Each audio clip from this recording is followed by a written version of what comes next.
The smell of smoke wasn't what woke Mark Henderson that Tuesday morning in September. It was the silence. After 3 years of single parenthood, he'd learned to trust his instincts about unusual quiet, especially when it came to 6-year-old twins Emma and Jack. The kind of silence that meant trouble was brewing somewhere in their remote Montana cabin. Before we jump back in, tell us where you're tuning in from, and if this story touches you, make sure you're subscribed, because tomorrow I've saved something extra special for you. But as Mark rolled out of bed at 5:47 a.m., squinting through the pre-dawn darkness toward the kids' room, he had no idea that in less than 2 hours, everything he thought he knew about his life would change forever. The morning had started like any other at the Henderson cabin, nestled deep in the Glacier National Park wilderness, 43 miles from the nearest town of Whitefish. Mark had chosen this isolated location deliberately 3 years ago when his world fell apart. After his wife Victoria disappeared without explanation, leaving only a brief note saying she needed to find herself, Mark packed up the twins and retreated to the family cabin his grandfather had built in 1952.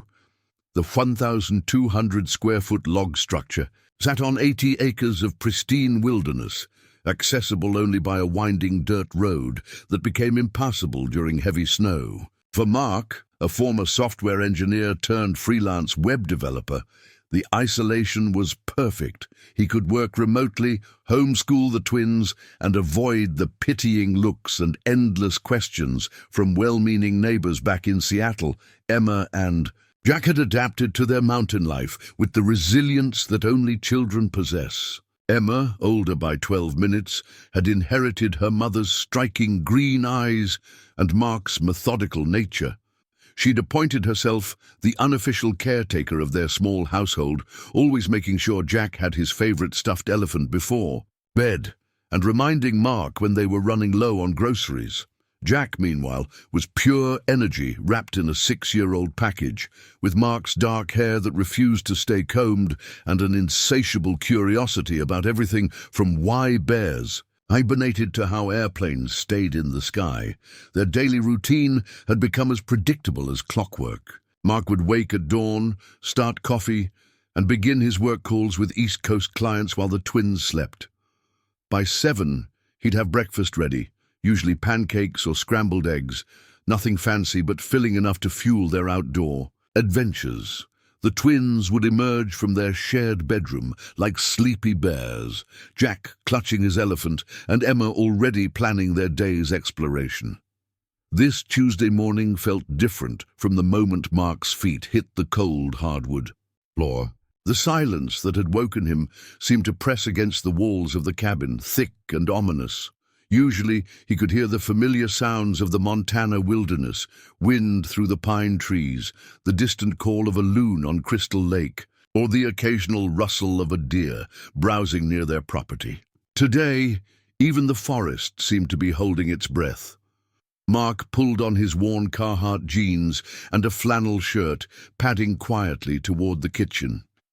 The cabin's open floor plan meant he could see most of the living space from anywhere on the main level, the stone fireplace that dominated one wall, the dining table he'd built from reclaimed barnwood, the kitchen with its vintage appliances and butcher block counters. Everything looked normal, exactly as they'd left it the night before, after their usual routine of dinner, bath time, and bedtime stories.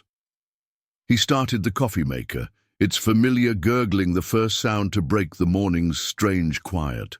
Through the kitchen window, he could see the beginnings of sunrise painting the mountain peaks in shades of gold and pink.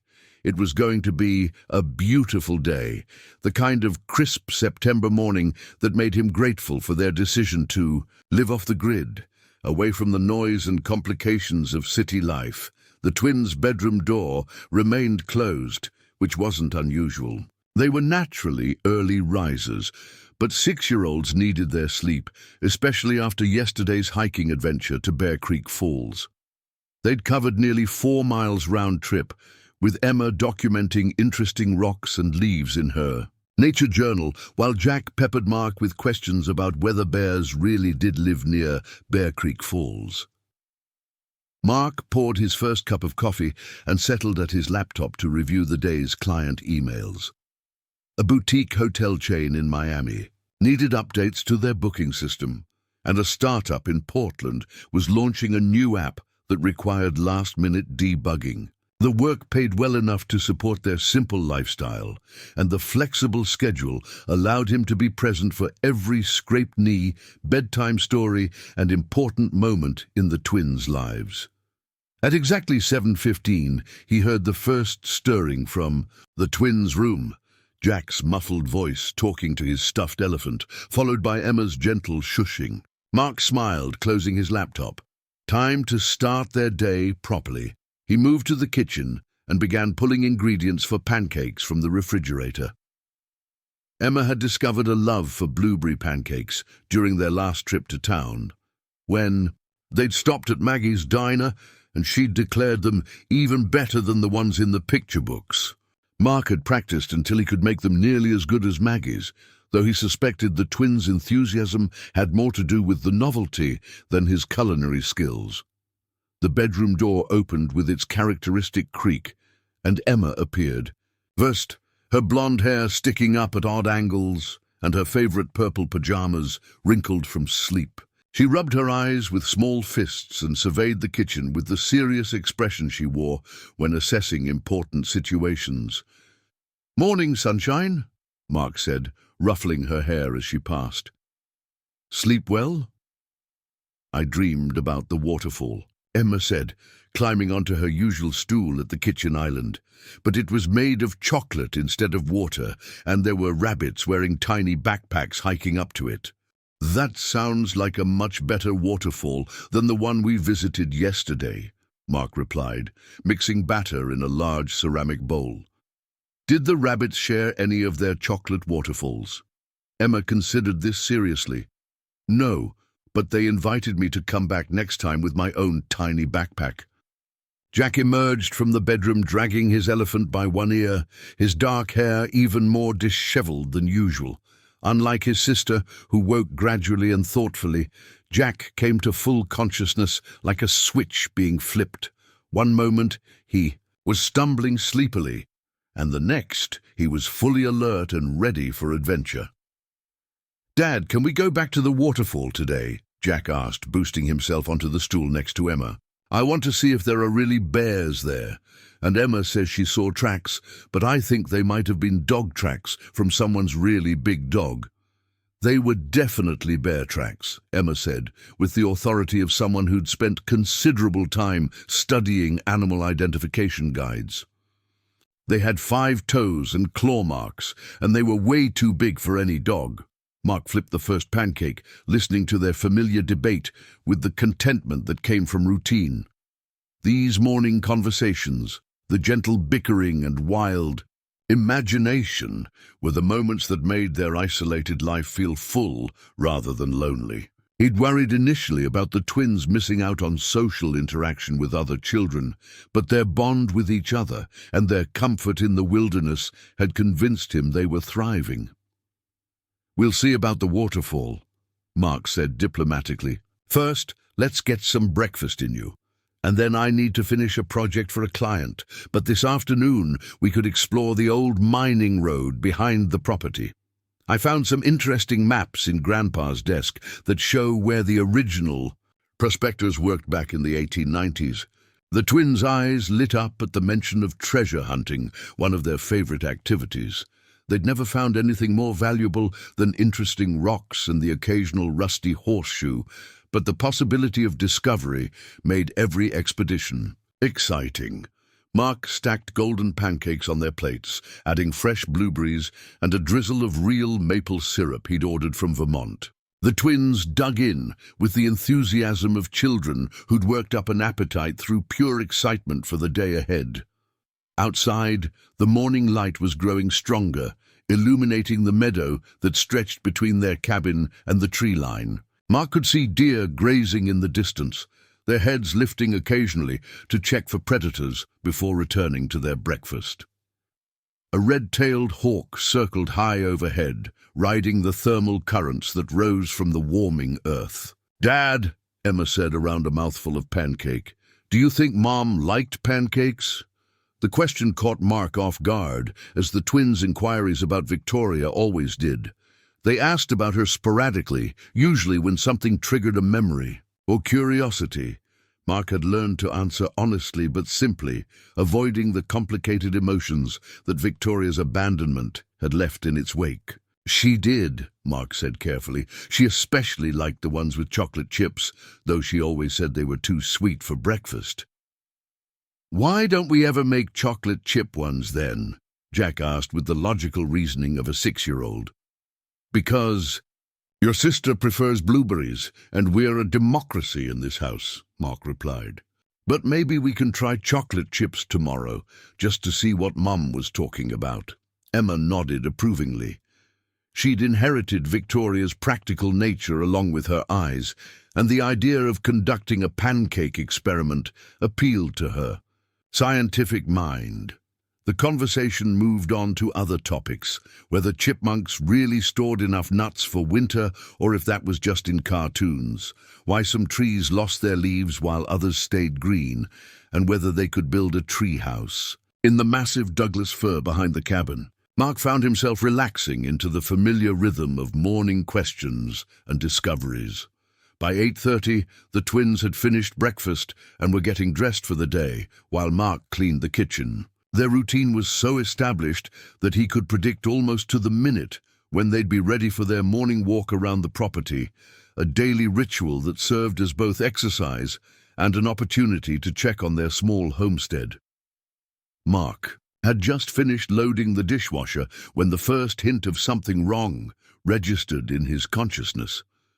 It wasn't dramatic, just the faintest whiff of something that didn't belong in their usual morning air. He paused, dish towel in hand, trying to identify the scent. Smoke. Not the pleasant wood smoke from their fireplace, which had been cold since the previous evening. This was different, sharper, more urgent. The kind of smoke that carried the scent of burning things that weren't meant to burn. Mark dropped the towel and moved quickly to the front window, scanning the surrounding forest for any sign of fire. September was prime wildfire season in Montana, and their isolated location meant they'd have little warning and fewer options if a blaze started moving their direction. At first, he saw nothing unusual. The meadow looked peaceful. The deer still grazing contentedly. The sky was clear except for a few wispy clouds that certainly weren't carrying smoke. But the scent was getting stronger. And now Mark could hear something else, a faint crackling sound, like logs settling in a fireplace. Preparing and narrating this story took us a lot of time, so if you are enjoying it, subscribe to our channel. It means a lot to us. Now back to the story. "Girls, get your shoes on," Mark called toward the bedroom, his voice carrying a note of urgency he tried to keep casual. "We're going to take our walk a little early today." "But I can't find my other sock," Jack called back. "It was here yesterday, but now it's gone somewhere." "We're different socks," Mark replied, still scanning the horizon. "We need to go outside and check on something." The crackling sound was getting louder, and now Mark could see what he'd missed before. A thin column of grey smoke rising from somewhere behind the cabin, obscured by the stand of pine trees that blocked their view of the back 40 acres. His stomach clenched as he realized the implications. A fire on their property, this far from any fire department, with only one access road that could easily become impassable. They had emergency protocols, go bags packed with essentials, evacuation routes planned, communication devices charged, but Mark had always assumed they'd have more warning, more time to execute their escape plan. "Emma, Jack, come here right now," Mark called, his voice sharp enough that both twins appeared immediately, sensing the change in their father's tone.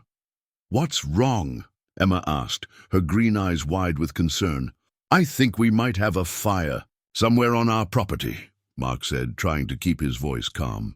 "We need to go outside and see what's happening, and we might need to leave quickly." The twins exchanged glances, their morning playfulness replaced by the serious attention they gave to potential danger. Living in the wilderness had taught them to take safety warnings seriously. Mark grabbed their emergency backpack from the closet by the front door, a military surplus pack containing water, food, first aid supplies, emergency beacon, and changes of clothes for all three of them. He'd hoped never to need it, but now felt grateful for the paranoia that had led him to keep it constantly ready.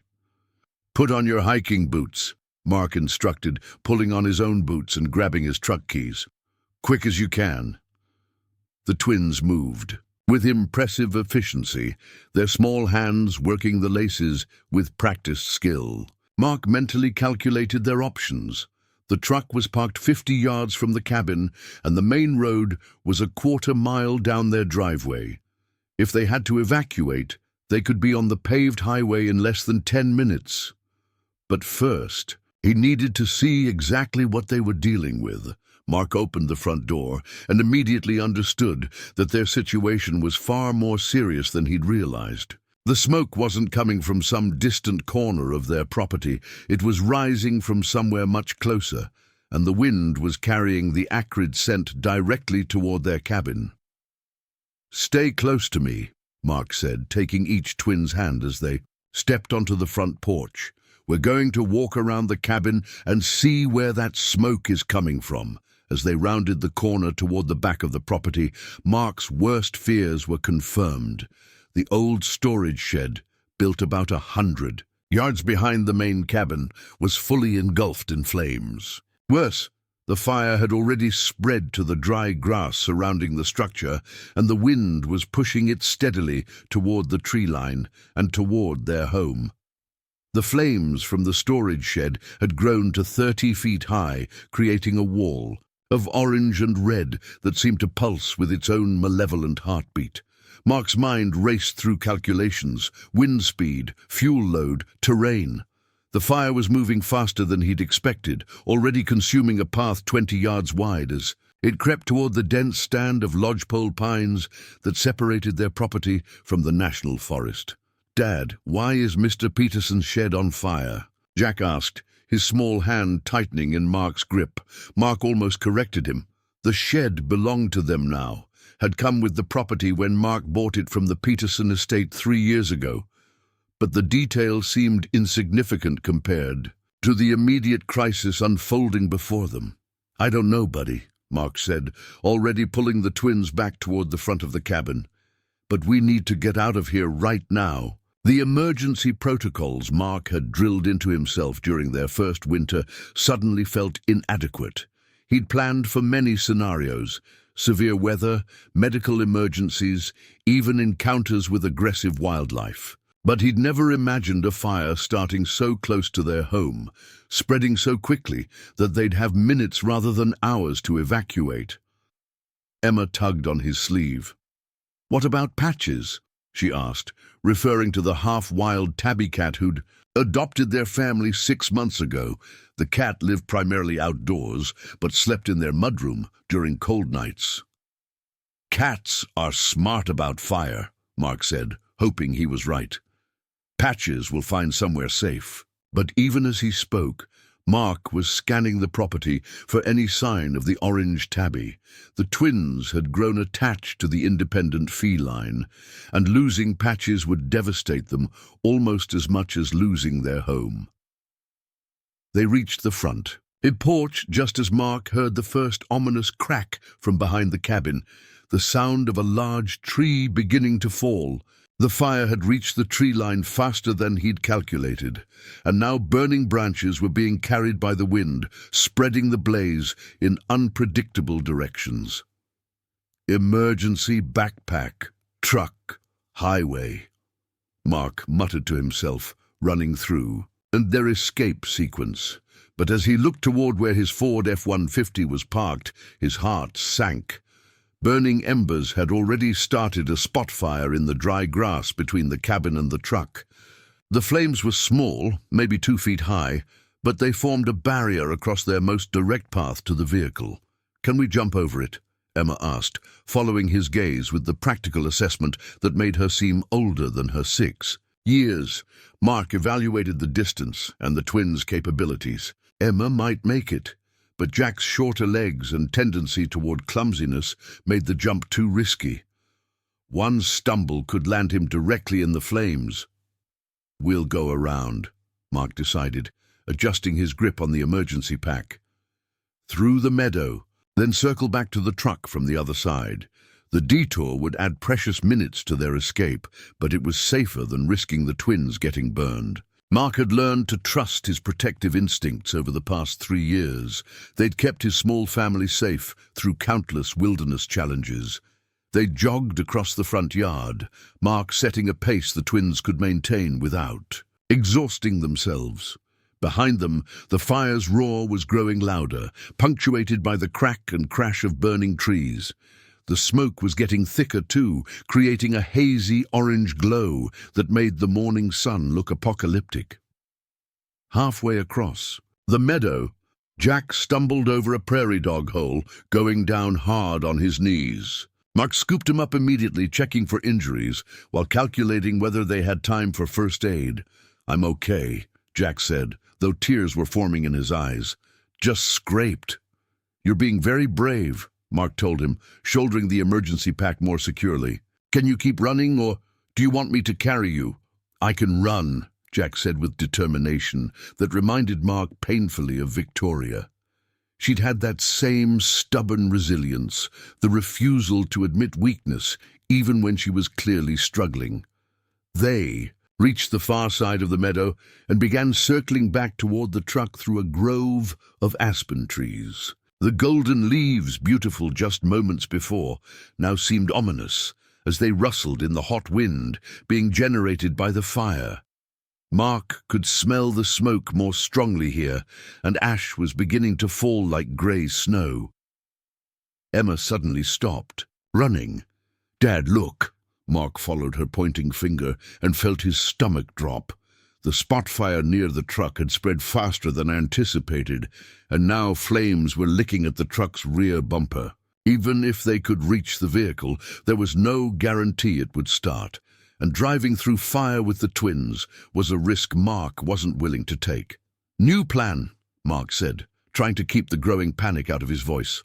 "We're going to hike out to the main road." The walk to the highway was normally a pleasant 20-minute stroll down their gravel driveway. With the emergency pack and 2 6-year-olds, under normal circumstances it might take 30 minutes. But these weren't normal circumstances, and Mark wasn't sure they had 30 minutes before the fire cut off their escape route. "What about all our stuff?" Jack asked as they started down the driveway, looking back at their cabin. "My elephant is still in my room." Mark's throat tightened.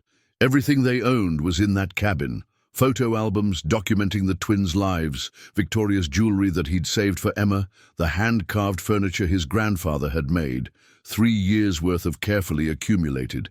Homesteading supplies, but most importantly it was their home, the safe haven he'd created for his family after their world fell apart. "We can replace stuff," Mark said firmly. "We can't replace you and your sister." Emma nodded solemnly, but Mark could see her green eyes filling with tears. At 6, she was old enough to understand loss in a way that would scar her memory forever. They were halfway down the driveway when Mark heard the sound that made his blood freeze, the distinctive whine of a chainsaw followed by shouting voices. Someone else was on their property, presumably fighting the fire or conducting evacuation assistance. Relief flooded through Mark's chest. Help had arrived, but as they rounded the bend in the driveway, Mark saw something that made no sense. 3 men in civilian clothes were working near a cluster of pine trees, one operating a chainsaw, while the others dragged cut timber away from the fire line. They weren't firefighters. They wore no official gear, no identifying uniforms. Just jeans, work boots, and flannel shirts, like any other backcountry workers. The man with the chainsaw looked up as Mark and the twins approached. He was tall and lean, with graying hair and the weathered face of someone who spent his life outdoors. Something about his expression, alert, calculating, slightly predatory, made Mark instinctively pull the twins closer. "You folks need to get out of here," the man called over the noise of his saw. "Fire's moving fast, probably reach the road in the next hour." "Who are you?" Mark asked, stopping about 20 feet away. His survival instincts were screaming warnings, though he couldn't articulate exactly why. "Fire volunteers from Whitefish," the man replied smoothly. "Got the call about 30 minutes ago. You're Henderson, right? The guy with the kids?" Mark nodded cautiously. It wasn't unusual for locals to know about the family living in the remote cabin, but something felt wrong about this encounter. Real. Firefighters would have identified themselves properly, would have equipment and vehicles, would have coordinated with official agencies. "Where's your truck?" one of the other men asked, a younger guy with a thick beard and arms covered in tattoos. "Blocked by the fire," Mark said. "We're walking out to the main road." The three men exchanged glances that Mark didn't like. There was communication happening between them, some kind of silent coordination that felt far too organized for random volunteers. "Tell you what," the older man said, shutting off his chainsaw. "We've got a truck just up the road. Why don't we give you and the kids a ride to town? Safer than walking with all this smoke." Every parental instinct Mark possessed was now screaming danger. These men knew too much about his family, had appeared too conveniently, were offering help that felt more like a trap. He'd heard stories about criminals who used natural disasters as cover for home invasions, kidnapping, worse crimes against isolated families. "Thanks, but we're fine walking," Mark said, backing up a step and positioning himself between the men and the twins. "Come on, kids." But as they turned to continue down the driveway, the bearded man had somehow circled around behind them, blocking their path. Up close, Mark could see that his clothes were too clean for someone who'd been fighting fires, and his boots showed no signs of trudging through ash and burnt vegetation. "Really think you should reconsider," the man said, his tone friendly but his stance aggressive. "Long walk for little kids, dangerous with all this fire around." Emma pressed against Mark's leg, and he could feel her trembling. Jack had gone very quiet, his usual chatter replaced by the stillness that meant he sensed adult tension, even if he didn't understand it. "We appreciate the offer," Mark said carefully, "but we have family meeting us at the road." It was a lie, but Mark hoped it would discourage whatever these men were planning. He slipped his hand into the emergency pack, fingers closing around the handle of the knife he kept for wilderness emergencies. The older man smiled, but it didn't reach his eyes. "Funny thing about that, we've been monitoring the radio channels, and there's no family coming for you. In fact, seems like nobody knows you're out here at all." Mark's blood turned to ice. These weren't firefighters or good Samaritans. They were predators who'd used the fire as an opportunity to target his isolated family. The burning shed, the convenient appearance, the knowledge of their situation. It was all too coordinated to be coincidental. "Dad?" Emma whispered, her small voice tight with fear. "It's okay, sweetheart," Mark said, though his mind was racing through increasingly desperate options. 3 grown men, one of him, 2 small children, miles from help, with a wildfire cutting off their escape routes. The odds were impossibly bad. "Here's what's going to happen," the older man said, his pretense of friendliness dropping away. "You're going to come with us quietly, and nobody gets hurt, 'cause quite a fuss if you don't, and that wouldn't be good for the little ones." The bearded man reached into his jacket, and Mark caught a glimpse of metal, either a gun or a large knife. The third man, who'd been silent until now, started moving to flank them from the left. Mark's options were evaporating rapidly. He could try to fight, but with the twins to protect, he'd be overwhelmed quickly.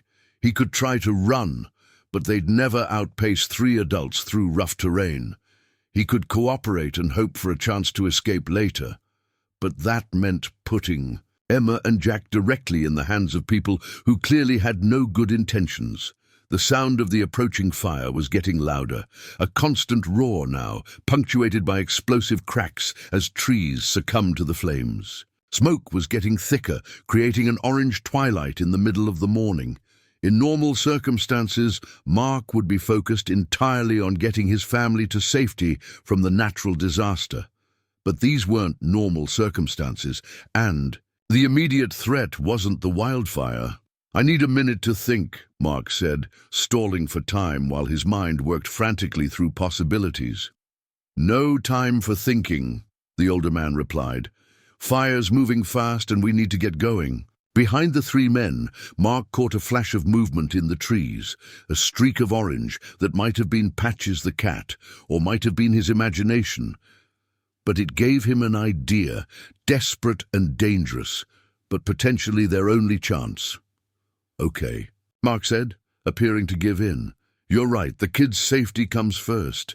He knelt down between Emma and Jack, pulling them close as if comforting them. But instead of reassurance, he whispered urgently in their ears, "When I say run, go straight into the trees behind us and hide. Don't come out until you hear my voice calling your real names 3 times. If you don't hear me call your names, stay hidden until other people find you." Emma's eyes widened, but she nodded almost imperceptibly. Jack looked confused but trusting. "Smart choice," the older man said, relaxing slightly as Mark appeared to surrender. Mark stood slowly, calculating distances and angles, the knife in. The emergency pack wasn't much against 3 adults, but it might buy the twins enough time to escape into the forest. If they could stay hidden long enough, real firefighters would eventually arrive to battle the blaze, and Emma was smart enough to flag down legitimate rescuers. "Just one thing," Mark said, taking a step toward the older man. "What's that?" "This." Mark lunged forward with the emergency pack, swinging it like a club at the man's head, while simultaneously shouting, "Run!" The pack connected with a solid thump, and the older man staggered backward, cursing. Mark heard the twins crashing through the underbrush behind him as he dove for the chainsaw lying on the ground. The bearded man was faster than Mark expected, grabbing him around the waist before he could reach the saw. They went down hard, rolling in the dirt and ash as Mark fought to break free. Somewhere in the struggle, Mark heard the distinctive sound of a truck engine starting up, the third man probably going for a vehicle to cut off the twins' escape. Mark managed to get his knife out and slash at his attacker's arm, drawing blood and a howl of pain. The bearded man rolled away, giving Mark a chance to scramble toward the trees where he'd sent the twins. "Emma! Jack!" he called, hoping they were close enough to hear him over the fire's roar. A gunshot cracked through the air, and bark exploded from a tree inches from Mark's head. The older man had recovered from the pack attack and was now holding a pistol, his face streaming blood from where the emergency pack had connected. "That's far enough," the man snarled. "Call the kids back or the next shot won't miss." Mark froze, trapped between the gun and the need to protect his children. Behind the 3 men, he could see flames now visible through the trees. The fire had reached their position faster than anyone had anticipated. "Kids are probably halfway to the road by now," Mark said, trying to project confidence he didn't feel. "Good luck finding them in this smoke." But even as he spoke, Mark heard something that made his heart sink. Emma's voice, faint but audible, calling for him from somewhere in the trees. She was scared, maybe lost, definitely not safely hidden as he'd hoped. The older man smiled grimly. "Sounds like they're not as far away as you thought." The fire's roar was getting louder, and now Mark could feel the heat on his face. Glowing embers were falling like deadly snow, and the smoke was thick enough to make breathing difficult. Whatever these men wanted with his family, they were running out of time to accomplish it before the wildfire overran their position. "We need to move," the bearded man said, still holding his wounded arm. "Place is going up fast. Get the kids," the older man ordered the third man, who had returned from wherever he'd gone. "I'll handle Daddy here." As the man disappeared into the smoke-filled trees, Mark heard Emma scream. Emma's scream cut through the roar of flames like a blade through Mark's chest. Without thinking, he bolted toward the sound, forgetting about the gun pointed at his back, forgetting about everything except the terror in his daughter's voice. "Stop right there!" the older man shouted, but Mark was already crashing through. The smoke-filled underbrush, branches tearing at his clothes as he followed the echo of Emma's cry. The forest had become an alien landscape. Smoke hung in thick curtains between the trees, creating pockets of visibility that appeared and disappeared like glimpses through fog. The fire's heat had intensified dramatically, turning the air itself into something that burned his lungs. With each breath, ash fell in heavy flakes, coating everything in grey powder that made the familiar woods unrecognizable. Mark stumbled over a fallen log, catching himself against a birch tree whose bark was already warm to the touch. The fire was close, too close. Through the smoke he could see the orange glow of flames advancing through the canopy above, consuming pine needles and branches with a sound like rushing water. "Emma!" he called again, his voice hoarse from smoke inhalation. "Where are you?" "Dad!" The response came from his left, maybe 50 yards away, but the acoustic distortion created by the fire made it impossible to pinpoint exactly. "Help us!" Us. That meant both twins were together, which was both a relief and a complication. If the third man had found them, Mark would be facing an adult captor while also trying to navigate two frightened children through increasingly dangerous terrain. Mark pushed deeper into the trees, following what he hoped was the direction of Emma's voice. The heat was becoming unbearable, and he could see spot fires starting in the dry undergrowth around him. Each step took him further from any clear escape route, but the alternative, abandoning his children to whatever fate these men had planned, was unthinkable. A gunshot cracked behind him, followed by angry shouting. The older man was pursuing him, probably furious that their carefully orchestrated plan was dissolving into chaos. Mark hoped the smoke would make him a difficult target, but he couldn't count on staying lucky indefinitely. Through a gap in the smoke, Mark caught sight of movement ahead. Two small figures huddled behind a massive Douglas fir that had fallen years ago, creating a natural barrier. Emma and Jack were pressed against the trunk, Emma's arm wrapped protectively around her brother, while Jack clutched his stuffed elephant with white-knuckled intensity. But standing over them, talking into a radio headset, was the third man. He hadn't seen Mark yet, focused instead on coordinating with someone else, more accomplices probably, which meant this operation was larger and more organized than Mark had feared. Mark crept closer, using the smoke as cover while trying to formulate a plan. The man had a significant size advantage and was probably armed, but he seemed distracted by his radio conversation. Mark's only weapons were the knife in his pocket and the element of surprise. "Yeah, we've got them contained," the man was saying into his headset, "but the fire's moving faster than expected. We need extraction in the next 10 minutes, or this whole thing goes sideways." Extraction. That confirmed Mark's worst fears. These men intended to take the twins somewhere else, and they had transportation arranged. Once his children disappeared into whatever network these people represented, Mark might never see them again. The man continued his radio conversation, turning slightly away from the twins as he tried to get better reception. It was the opening Mark needed. He exploded from the smoke like a predator, tackling the man around the waist and driving him away from the fallen log where Emma and Jack were hiding.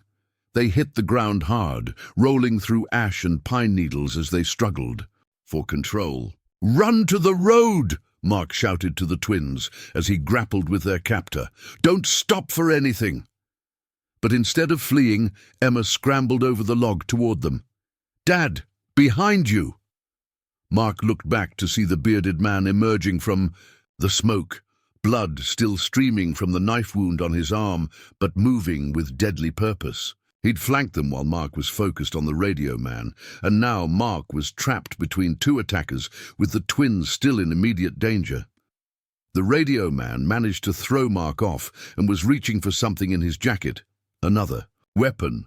Mark rolled desperately, grabbing a handful of ash and pine needles and throwing it at the man's face. It wasn't much, but it bought him a few seconds to get back on his feet. Emma had picked up a thick branch from the forest floor and was brandishing it like a club, her green eyes fierce with protective anger. Jack stood behind her, elephant forgotten, holding a rock in each small fist. At 6 years old, they were trying to help their father fight off adult kidnappers, and the sight filled Mark with both pride and desperate fear. "Get away from our—" "Dad!" Emma shouted, swinging her branch at the bearded man's legs. The branch connected with his shin, and he stumbled with surprise more than pain. But it gave Mark the opening he needed to launch himself at the radio man, driving his shoulder into the other's stomach and sending them both crashing into a half-burned pine tree. The impact jarred something loose from the man's jacket, a pistol that went skittering across the forest floor. Mark dove for it, but the bearded man recovered faster than expected and kicked him in the ribs, sending waves of pain through his chest. "Enough of this," the bearded man snarled, pulling out his own gun. "Kids, get over here right now, or your daddy gets hurt real bad." Emma and Jack froze, their makeshift weapons suddenly looking pathetically inadequate. Mark could see the calculation in Emma's mature eyes. She understood that their situation had become hopeless, that adult violence was about to overwhelm their family's desperate resistance. But before anyone could move, the forest around them erupted in a sound Mark had never heard before, a deep, rhythmic thumping that seemed to shake the ground itself. Through the smoke and flames, a massive shape appeared overhead, its rotor wash sending ash and debris swirling in every direction, a helicopter. Military or emergency services from the look of it, painted in official colors that were hard to distinguish through the smoke. It circled once, low enough that Mark could see figures moving in the cabin, then began to descend toward a small clearing about 100 yards away. The two criminals exchanged panicked glances. This wasn't part of their plan, and the arrival of official rescue services meant their operation was blown. The bearded man grabbed his radio, shouting instructions Mark couldn't quite hear over the helicopter's noise. "Change of plans," the radio man said grimly. "We take them with us now, sort it out later." But as he reached for Emma, the forest around them exploded into chaos. The helicopter's downdraft had supercharged the fire, turning the scattered fires into a raging inferno that seemed to consume everything simultaneously. Trees that had been merely warm suddenly burst into flame, and the temperature spiked so dramatically that Mark felt his hair singe. "Move! Move!" someone was shouting from the direction of the helicopter, but Mark couldn't tell if it was rescuers or more criminals. The bearded man made a desperate grab for Jack, but the little boy had learned enough about dangerous situations to dart away, disappearing into a thicket of young aspen trees. Emma followed him, leaving the adults to deal with the rapidly deteriorating situation. Mark used the confusion to lunge for the pistol that had fallen earlier. His fingers closed around the grip just as the radio man tackled him from behind, and they rolled through burning debris as each tried to control the weapon. The gun went off, the shot lost in the helicopter noise and fire roar. Mark couldn't tell who had pulled the trigger or where the bullet went, but the radio man went limp, and suddenly Mark was holding the pistol alone. The bearded man was nowhere to be seen, probably fled when the situation became untenable. Through the smoke and flames, Mark could hear voices calling, but he couldn't distinguish between potential rescuers and remaining threats. "Emma! Jack!" he shouted, stumbling toward where he'd last seen the twins. "Over here!" Emma's voice came from near the helicopter clearing. Somehow, in the chaos, the twins had managed to reach the safest area available. Mark fought his way through the burning forest, the pistol gripped in his hand more for comfort than any real tactical advantage. The heat was overwhelming now, and he knew they had minutes at most before the entire area became unsurvivable. He burst into the clearing to find Emma and Jack standing near the helicopter, surrounded by figures in flight suits. Real rescuers, finally. Mark could see official insignia and proper emergency equipment, but something about the scene still felt wrong. One of the flight-suited figures turned toward Mark, and he found himself looking at a woman with striking features and expensively styled hair that seemed untouched by the surrounding chaos. She wore the flight suit like a costume rather than working gear, and her expression combined relief and something else. Guilt, maybe, or calculation. "Hello, Mark," she said, her voice carrying easily over the helicopter noise. "It's been a long time." Mark's world tilted sideways as recognition hit him like a physical blow. The voice, the eyes, the elegant bone structure he saw every day in Emma's face. It was Victoria.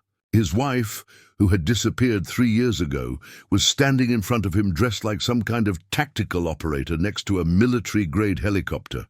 Emma and Jack hadn't recognized her yet. 3 years was a long time in the life of a 6-year-old, and Victoria looked dramatically different than the suburban mother who had walked out of their lives. But Mark could see the moment of realization beginning to dawn in Emma's expression. "Mom," Emma whispered, the word barely audible over the surrounding chaos. Victoria's carefully composed expression cracked slightly. "Hello, sweetheart. We need to get you somewhere safe." "What the hell is going on?" Mark demanded, the pistol still in his hand, though he wasn't sure who to point it at. "Where have you been? Who were those men? Did you—" "There's no time to explain now," Victoria cut him off, gesturing toward the helicopter. "The fire's moving too fast. We need to evacuate immediately." But Mark's mind was racing through connections he didn't want to make. The timing of Victoria's appearance, the sophisticated coordination of the attack, the way the criminals had known so much about his family situation. The pieces were forming a picture he desperately hoped was wrong. "You set this up," he said, the realization hitting him like cold water. "The fire, those men, this was all you." Victoria's silence was enough. Behind her, the helicopter crew was making urgent gestures. The fire was approaching the clearing, and they needed to lift off immediately or risk being trapped themselves.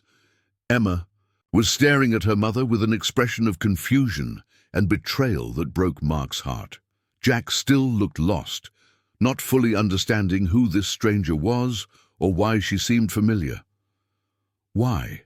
Mark asked, though he wasn't sure he wanted to hear the answer. "Because I couldn't take them legally," Victoria said, her voice hard now, the maternal mask dropping away. "Because you disappeared up here with my children, and the courts wouldn't give me custody when I had no idea where you were living."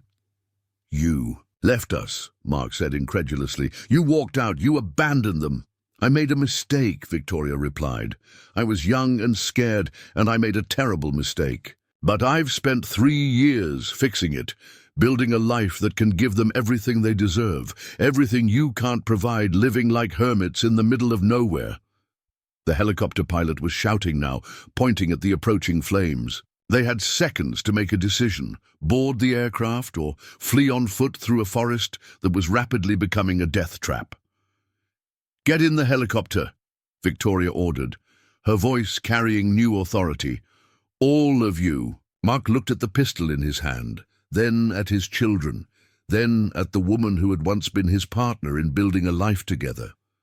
The fire was making the decision for them: stay and die, or go with Victoria and face whatever she had planned. But as he looked at Emma and Jack, Mark realized that the choice wasn't really his to make. They were staring at their mother, the woman they'd asked about over pancakes just hours ago, and despite everything that had happened, there was hope in their expressions, hope that their family might somehow be repaired. The flames reached the edge of the clearing, and the helicopter pilot began his takeoff sequence with or without their decision. Mark grabbed the twins and ran toward the aircraft. Knowing he was probably making the biggest mistake of his life, the helicopter lifted off with a violence that pressed everyone against their seats. the aircraft banking sharply to avoid a column of superheated air rising from the burning forest below. Through the windows, Mark watched their cabin, the home he'd built for his broken family, disappear beneath a wall of orange flames that seemed to stretch endlessly across the Montana wilderness. Emma and Jack sat strapped into jump seats. Across from him, their small faces pale with shock and confusion.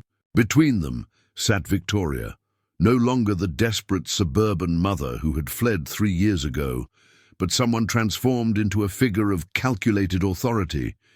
Her flight suit bore no official markings Mark could identify, and the crew members spoke to her with the deference usually reserved for commanding officers. "Where are we going?" Mark shouted over the engine noise, though part of him dreaded the answer. Victoria pulled on a headset and gestured for him to do the same. When he complied, her voice came through crystal clear, stripped of the helicopter's overwhelming sound. "Somewhere safe," she said, but her definition of safety clearly differed dramatically from his own. "Somewhere we can talk properly."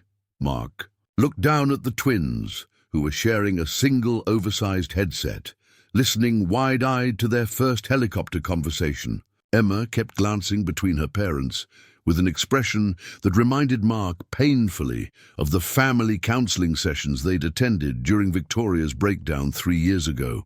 The look of a child trying to navigate adult conflicts beyond. Her understanding. "The men who attacked us," Mark said into his microphone, "they worked for you." It wasn't a question. The coordination had been too precise, the timing too convenient. Victoria had orchestrated everything from the fire to the kidnapping attempt, using their isolation against them while positioning herself as the ultimate rescuer. "They were supposed to extract you quietly," Victoria admitted, her voice carrying no remorse. "The fire was meant to be a distraction, not a threat, but things got complicated when you fought back." "Extract us to where?" Victoria's smile held no warmth. "You'll see soon enough." Below them, the Montana landscape stretched endlessly. Mountain ranges and valleys that had represented freedom and safety just hours ago, now looking like barriers between Mark and any chance of getting help. The helicopter was military-grade, fast enough to outrun any pursuit and equipped with navigation systems that could take them anywhere in North America within hours. Jack tugged on his father's sleeve, pointing out the window at something that had caught his attention. Following his gaze, Mark saw another aircraft in the distance, a second helicopter, black and unmarked, flying parallel to their course. Escort or backup, probably, which meant Victoria's operation involved resources far beyond what a desperate mother could arrange alone. "Who are you working with?" Mark asked, the pieces of a larger conspiracy beginning to form in his mind. "People who understand that children belong with their mother," Victoria replied. "People who have the resources to ensure that happens, regardless of what some backwoods court might decide." The clinical way she spoke about their family made Mark's stomach clench. This wasn't the emotional breakdown of a woman desperate to reconnect with her children. This was something else entirely, calculated, ruthless, and backed by an organization that suggested criminal involvement. Emma had been listening to their conversation with growing distress. At 6, she couldn't fully understand the adult complexities, but she could sense the hostility between her parents and the wrongness of their situation. "Are we going home?" she asked through the headset, her small voice barely audible. "We're going to a new home," Victoria said, reaching over to stroke Emma's hair with a gesture that might have seemed maternal if not for the circumstances. "A better home with everything you could ever want. I want to go back to our cabin," Jack said stubbornly. "I want my room and my books and patches." Victoria's expression hardened slightly. "That cabin is gone, sweetheart. The fire burned it all up. But where we're going, you'll have so much more. Your own rooms, toys, games, other children to play with." Mark felt a chill that had nothing to do with the helicopter's air conditioning. Other children. Victoria was talking about their situation as if it were permanent, as if she'd already decided their future without any input from him or consideration of what the twins actually wanted. "This is kidnapping," Mark said bluntly. "This is a mother reclaiming her children from a father who kidnapped them first," Victoria shot back. "You disappeared, Mark. You took Emma and Jack to the middle of nowhere and cut off all contact with the outside world. Do you have any idea what it's like to not know if your children are safe, healthy, alive?" The accusation stung because it contained a grain of truth. Mark had isolated his family, partly from grief and partly from a desire to protect the twins from the chaos that Victoria's departure had created. But isolation wasn't the same as kidnapping, and he'd always intended to reconnect with civilization. "Once the twins were emotionally stable, I left addresses with the lawyer," Mark said. "If you'd wanted to find us, you could have." "Could I?" Victoria's laugh was bitter. "With what money? With what resources? You took everything when you left Seattle, the savings, the emergency funds, even the college accounts I'd started for the twins. I had to build everything from scratch." Mark studied her expensive flight suit, the military-grade helicopter, the sophisticated coordination of her rescue operation. Whatever Victoria had built, it involved significantly more resources than any normal custody dispute would require. "Who's paying for all this?" he asked. Victoria's silence was telling. Through the helicopter's windows, Mark could see they were flying over terrain he didn't recognize, badlands and desert that suggested they'd traveled much further south than he'd expected. They'd been in the air for nearly 2 hours, which meant they could be anywhere from Colorado to Nevada to New Mexico. The twin helicopter that had been shadowing them was closer now, and Mark could see figures moving in its cabin. Security personnel, probably, armed and ready to deal with any resistance he might offer. Victoria had planned for every contingency except the possibility that her children might not want to be rescued. Emma had been unusually quiet during the flight, but now she unbuckled her seatbelt and moved to sit next to Mark, pressing against his side with the desperate need for comfort that he recognized from her nightmares during those first months after Victoria left. "Dad," she whispered, pulling off her headset so Victoria couldn't hear. "I'm scared." Mark wrapped his arm around her, his heart breaking at the trust in her green eyes. She was looking to him to fix this situation, to protect her and Jack from forces she couldn't understand. But for the first time since becoming a single parent, Mark felt completely powerless. Jack had fallen asleep, despite the noise and chaos, his small body finally succumbing to exhaustion. The stuffed elephant was gone, lost somewhere in the burning forest along with everything else from their old life. When he woke up, he'd be in a completely alien environment, surrounded by strangers who claimed to have his best interests at heart. "Ladies and gentlemen, we'll be beginning our descent shortly," the pilot's voice came through the intercom. "Please return to your seats and fasten your safety belts." Through the window, Mark could see their destination, a sprawling complex of buildings in the middle of what appeared to be desert wilderness. It looked like a corporate retreat or private school, with manicured grounds and high walls that could have been for privacy or security. Several aircraft were parked on a private airstrip, and Mark counted at least a dozen vehicles in various parking areas. "What is this place?" Mark asked as Victoria helped the twins secure their seatbelts. "A new beginning," Victoria replied, "for all of us." But as the helicopter descended toward the landing pad, Mark noticed details that made his blood run cold. The walls around the compound were topped with wire, and guards were positioned at intervals around the perimeter. The other aircraft on the airstrip were all civilian models, but several had been modified with equipment Mark didn't recognize. This wasn't a retreat or school. It was some kind of private facility designed to keep people in as much as to keep others out. The helicopter touched down with barely a bump, testament to the pilot's skill. Immediately the engines began winding down while ground crew moved to secure the aircraft. Victoria was unbuckling her harness before the rotors had stopped spinning, clearly eager to move to the next phase of her plan. "Welcome to Sanctuary Hills," she said as the cabin door opened, revealing a group of adults waiting to greet them. "Your new home." The greeters looked like staff at an upscale resort, professionally dressed, smiling, radiating the kind of calculated warmth that Mark associated with sales presentations. But their eyes held the alertness of security personnel, and Mark noticed that several positioned themselves to block potential escape routes from the landing pad. Emma and Jack stepped out of the helicopter uncertainty, overwhelmed by the sudden silence after hours of engine noise. The desert air was dramatically different from Montana's mountain climate, hot, dry, and carrying scents they'd never experienced.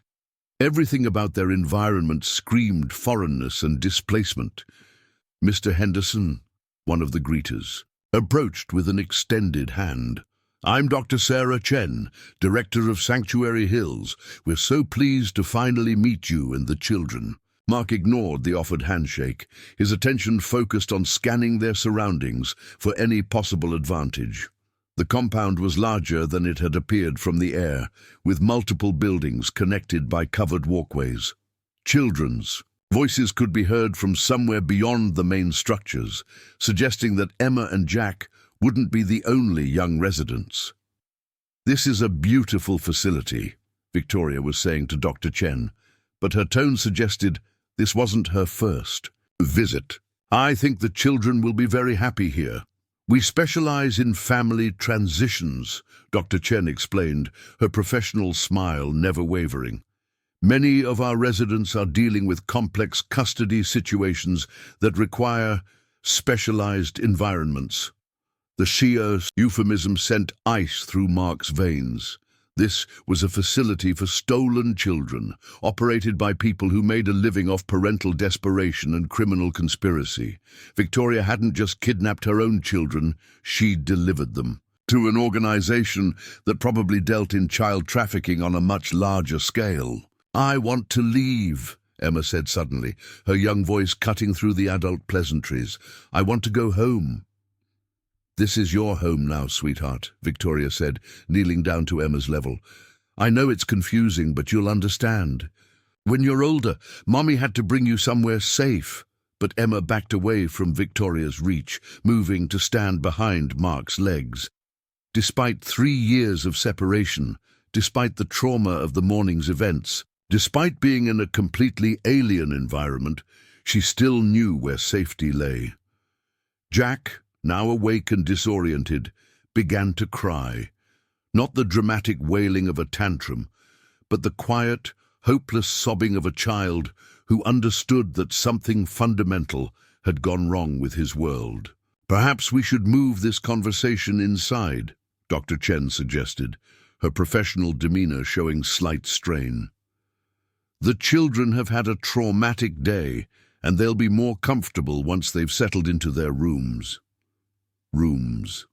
Plural. Mark realized that Victoria intended to separate him from the twins, probably immediately. Once that happened, any influence he might have over their situation would evaporate, and they'd be completely at the mercy of people who viewed children as assets to be managed rather than individuals with their own rights and feelings. "We're not staying," Mark said firmly, taking Emma and Jack by the hands. "Whatever you've paid these people, Victoria, whatever arrangement you've made, it ends now." Victoria's expression hardened, and for a moment Mark saw beneath the maternal mask to something cold and calculating.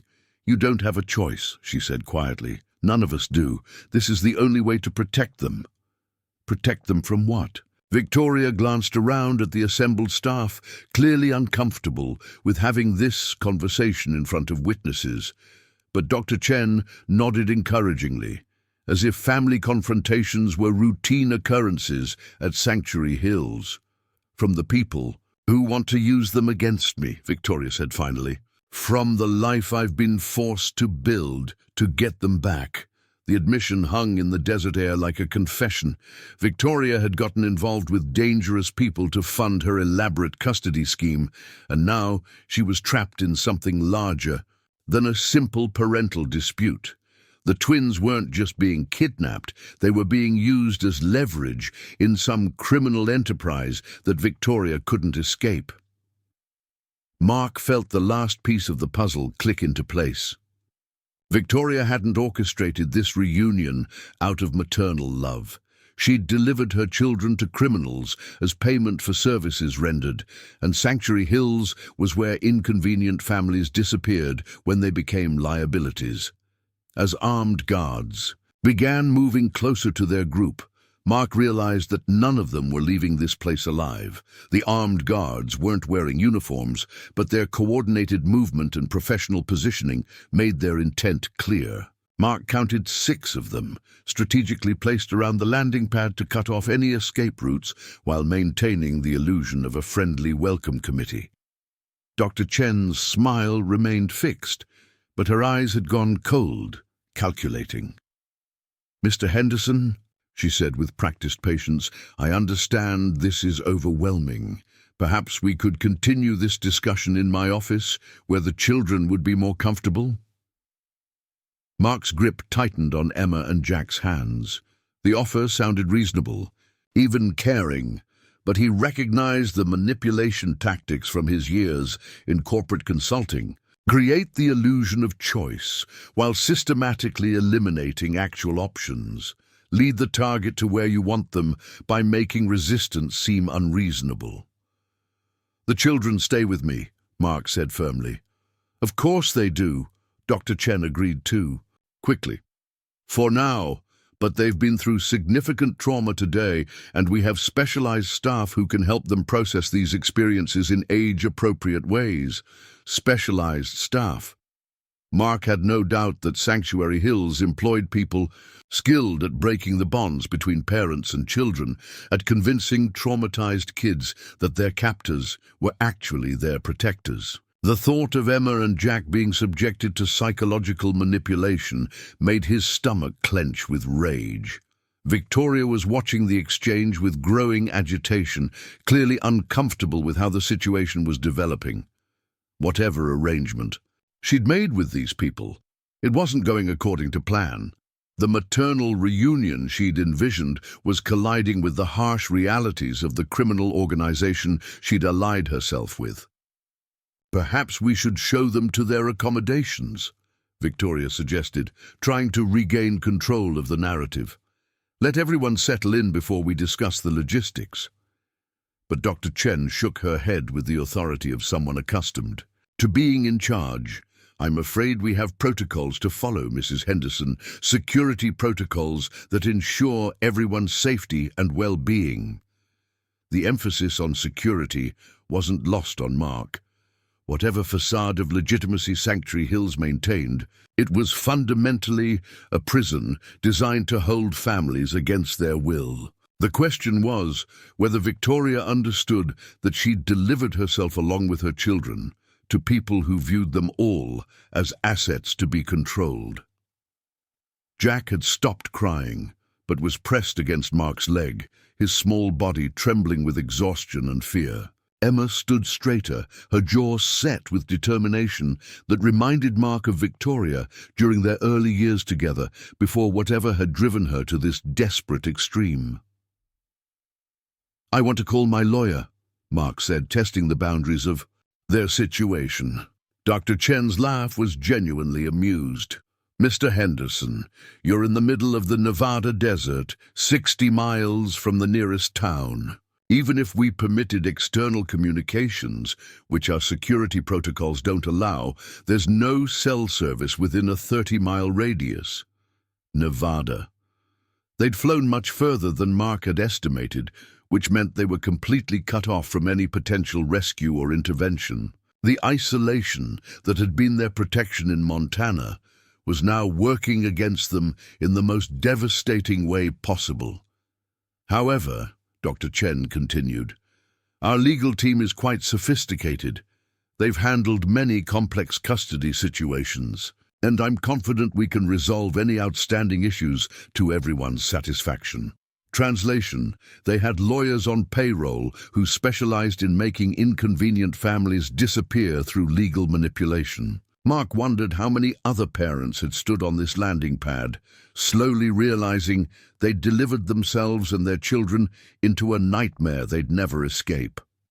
One of the guards stepped closer, his movement casual, but his positioning clearly intended to discourage any sudden moves. Mark recognized the type. Ex-military or law enforcement, probably recruited specifically for operations involving families with children. The kind of person who could rationalize violence against parents as protecting kids, even when the opposite was true. "Dad," Emma whispered, tugging on his hand. "Are we prisoners?" Her question cut through the adult pretenses like a knife. At 6 years old, Emma understood their situation with startling clarity, even if she couldn't articulate the full implications.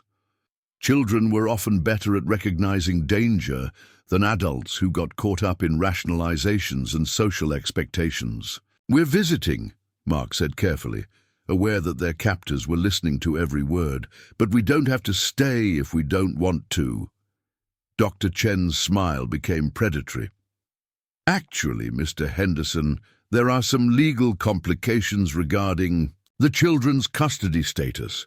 Until those are resolved, I'm afraid Sanctuary Hills has a responsibility to ensure their safety and security." Legal complications? Mark had no doubt that their paperwork was already being manufactured. Court orders, custody modifications, emergency protective measures that would give Sanctuary Hills apparent authority to hold the children indefinitely. The kind of documents that would look legitimate to any outside authority while being completely fabricated. Victoria was growing more agitated, clearly recognizing that her carefully planned reunion was spiraling beyond her control. "This isn't what we discussed," she said to Dr. Chen. "The arrangement was for temporary accommodation while we worked out the details." "Plans change, Mrs. Henderson," Dr. Chen replied coolly, "especially when those plans involve federal fugitives." Federal fugitives. The words hit Mark like cold water. Whatever Victoria had done to fund this operation, it had apparently attracted federal attention, which meant they were all now caught up in a criminal investigation that extended far beyond a simple custody dispute. "What did you do, Victoria?" Mark asked. Though he wasn't sure he wanted to hear the answer, Victoria's composure finally cracked, revealing the desperation that had driven her to these extremes. "I did what I had to do to get my children back," she said, her voice breaking. "After you disappeared with them, I had nothing. No money, no resources, no legal options. When someone offered me a chance to fix that, I took it." "Someone offered you what, exactly?" "A job," Victoria said quietly.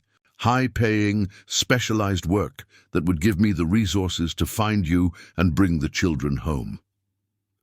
Mark felt sick as he began to understand the scope of Victoria's entanglement. She'd gotten involved with criminal enterprises, probably. Drug trafficking or money laundering, trading her freedom for the resources to fund an elaborate kidnapping scheme. And now her criminal associates were collecting on their investment by taking possession of the entire family. The work involved certain risks, Dr. Chen added helpfully, risks that have unfortunately materialized in the form of federal investigations. Sanctuary Hills specializes in providing secure environments for families affected by such complications. Secure environments. Prison cells designed to look like luxury accommodations while keeping federal witnesses and their families hidden from both law enforcement and criminal retaliation. Mark realized that Victoria hadn't just kidnapped her children. She'd delivered them all to people who made living off criminal conspiracies that required permanent silence from inconvenient witnesses. Emma was looking between her parents with growing understanding, her mature mind processing implications that no 6-year-old should have to consider. Jack had gone very quiet, his usual energy subdued by circumstances he couldn't understand, but instinctively feared. "We have excellent educational facilities," Dr. Chen was saying, apparently deciding to move forward with their processing regardless of family cooperation. "The children will receive top-quality instruction while the adults work through their legal situation. Educational facilities." Mark had no doubt they were sophisticated brainwashing operations designed to convince children that their captors were family, while their actual parents were dangerous criminals who'd abandoned them. The psychological manipulation would be subtle, gradual, and ultimately devastating to any hope of family reunion. "I want to see these facilities," Mark said, trying to buy time while his mind raced through increasingly desperate options. "Of course," Dr. Chen agreed readily. "Transparency is one of our core values, but first we need to complete intake procedures, medical examinations, psychological evaluations, security briefings, standard protocols for everyone's protection." Intake. Procedures. Psychological evaluations. The clinical language couldn't disguise what was really happening. Systematic processing designed to establish legal justification for permanent detention while breaking down family bonds that might motivate resistance or escape attempts. One of the guards stepped forward with a clipboard, apparently ready to begin the formalities that would transform them from a family into institutional assets. Mark noticed that several more security personnel had positioned themselves around the compound's perimeter, cutting off any possibility of flight. But as the guard approached, something unexpected happened. A loud alarm began blaring from somewhere within the compound, followed immediately by shouts and the sound of running feet. Dr. Chen's professional composure cracked as she grabbed a radio from her belt. "What's the situation?" she barked into the device. "Perimeter breach on the north wall," came the crackling response. "Multiple vehicles approaching fast, possibly federal agents." Federal agents. Mark felt a surge of hope mixed with terror. If law enforcement had tracked them to Sanctuary Hills, it might mean rescue, or it might mean they'd all be caught in the crossfire of a criminal operation being shut down. Either way, the arrival of outside authority would disrupt whatever plans Dr. Chen had for processing them into the facility. Victoria went pale, clearly understanding that federal involvement meant her worst fears were materializing. The criminal enterprise she'd allied herself with was being exposed, and her children were trapped in the middle of what might become an armed confrontation. Dr. Chen was shouting instructions into her radio while guards scrambled to defensive positions around the compound. The professional facade was dropping away, revealing the armed criminal operation beneath. Mark realized this might be their only chance to escape before the situation deteriorated further. "Emma, Jack," he said quietly, crouching down to their level. "Remember what we practiced for bear encounters? Stay close, move fast, don't look back." Emma nodded grimly, understanding that their wilderness survival training was about to be tested in an urban setting. Jack clutched his father's hand with desperate intensity, ready to follow wherever Mark led. The approaching sirens were getting louder, and Mark could see dust clouds on the horizon, indicating multiple vehicles converging on the compound. Federal agencies moved with overwhelming force when dealing with criminal enterprises involving children, and Sanctuary Hills was about to discover that their remote location wasn't as protective as they'd believed. Dr. Chen finished her radio conversation and turned back to them with an expression that had gone from professional to predatory. "Change of plans," she announced. "You're going into lockdown immediately." Armed guards began moving toward them with new urgency, no longer pretending to be friendly escorts. Mark grabbed the twins and started backing toward the helicopter, hoping the aircraft might provide temporary cover or concealment. But Victoria surprised everyone by stepping between the guards and her family. "You said they'd be safe," she told Dr. Chen with growing anger. "You promised this was about protection, not imprisonment." "Mrs. Henderson, you've served your purpose," Dr. Chen replied coldly. "Your cooperation is no longer required." The clinical dismissal seemed to trigger something in Victoria, perhaps the realization that she'd been manipulated as thoroughly as anyone else, that her desperation had been weaponized against her own family. She'd traded everything for a chance to reunite with her children, only to discover that reunion would take place in a prison. "Run," she told Mark, her voice carrying the authority of someone who'd finally understood the true nature of their situation. "Take them and run." As federal vehicles breached the compound's gates and armed agents poured into Sanctuary Hills, Mark grabbed his children and sprinted toward the chaos, knowing that their survival depended on reaching legitimate law enforcement. Before Dr. Chen's people could disappear them into whatever deeper network lay beneath the facility's respectable facade. Behind them, Victoria faced down the guards with the fierce determination of a mother who'd finally chosen her children's safety over her own survival. The federal raid erupted across Sanctuary Hills like controlled lightning.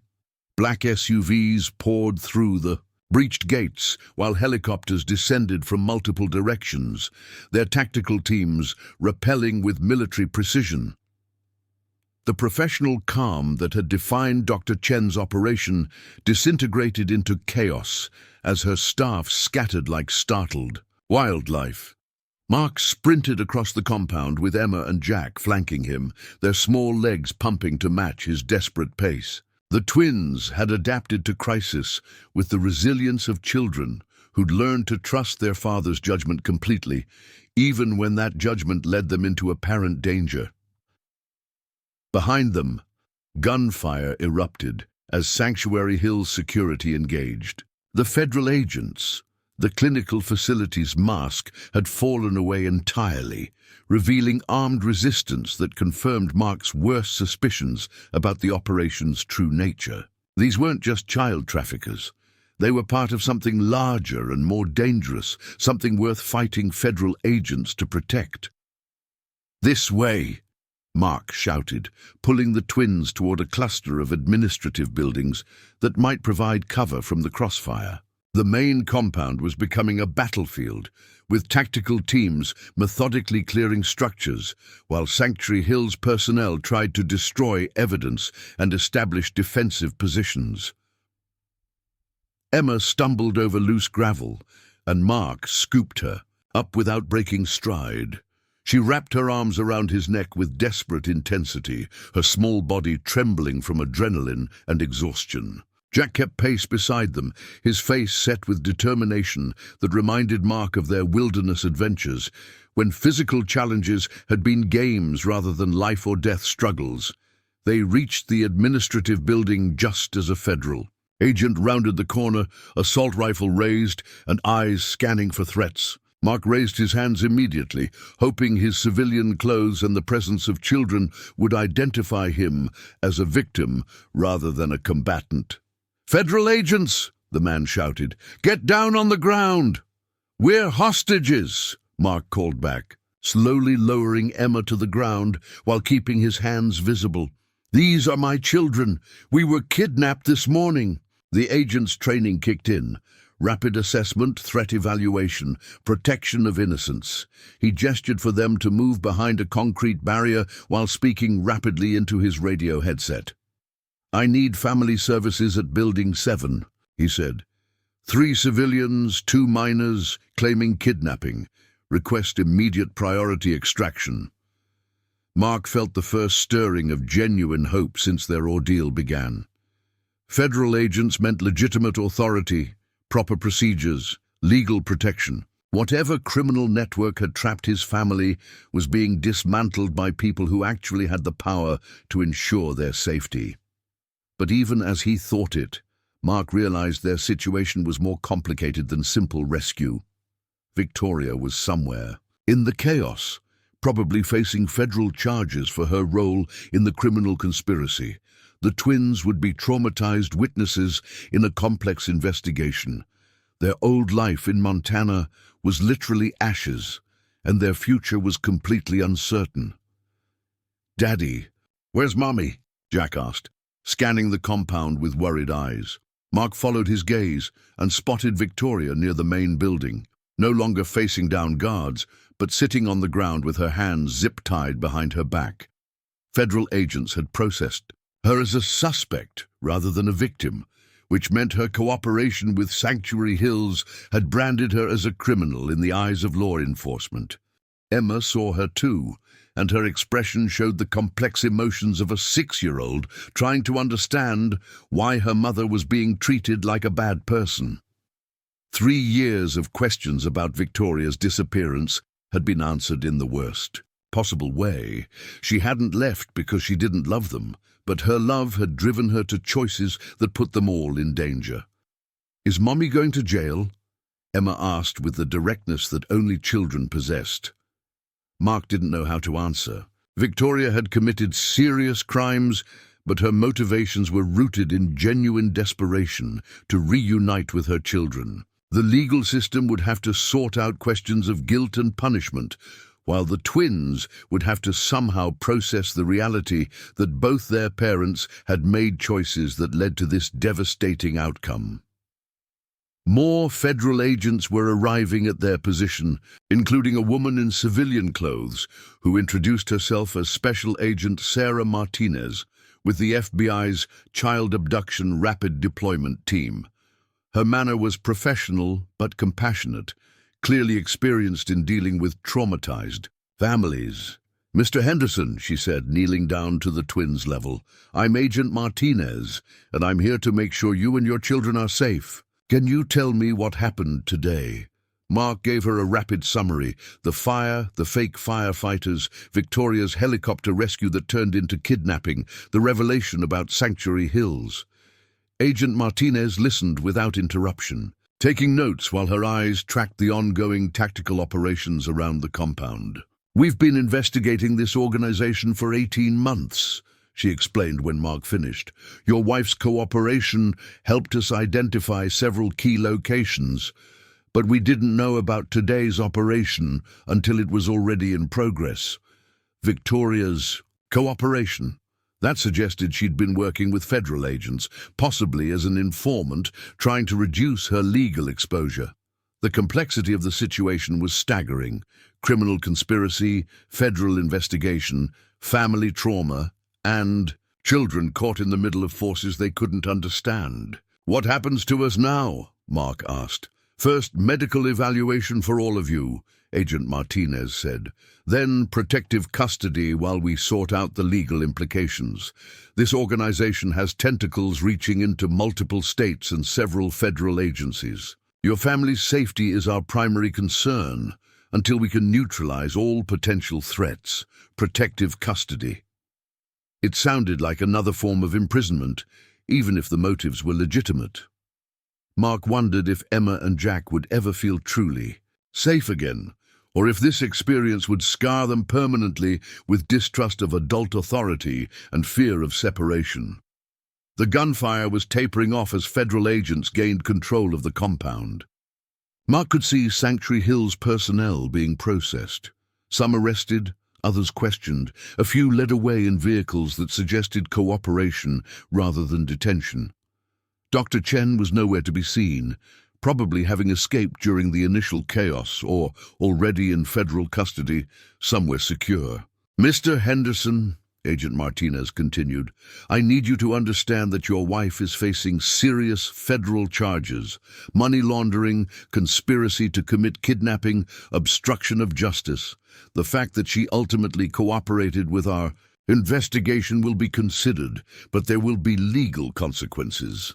Mark felt Emma press closer against his side. She was listening to every word, processing implications with the intelligence that had always marked her as exceptional. At 6, she was learning that the adult world was far more complicated and dangerous than any children's story had prepared. "Her voix? Will we be able to see her?" Mark asked. "That will depend on many factors," Agent Martinez replied diplomatically.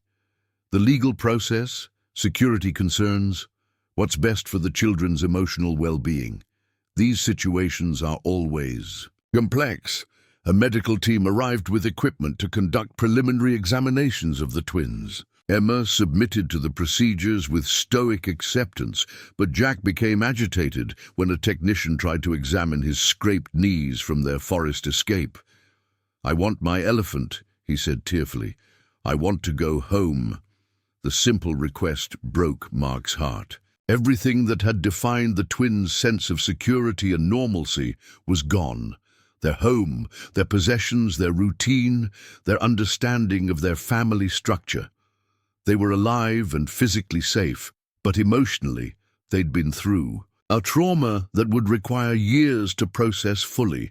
"We'll get you a new elephant," Mark promised, though he knew no replacement could carry the emotional significance of the original. "And we'll find a new home, just the three of us." Agent Martinez was coordinating with other federal personnel, arranging transportation and temporary housing. The machinery of protective custody was efficient but impersonal, designed to move people quickly rather than comfort families dealing with devastating loss. Victoria was being loaded into a separate vehicle, and Mark made a decision that surprised him. He approached the agents handling her transfer, requesting a brief conversation before they were separated indefinitely. 2 minutes, the lead agent said after consulting with Agent Martinez. Supervised. Victoria looked older than her 31 years. Her expensive flight suit replaced with standard detention clothing.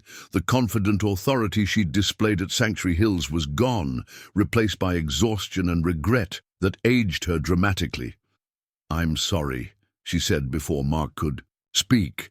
"I know that doesn't fix anything, but I need you to know that everything I did was about getting them back. I never intended for it to go this far."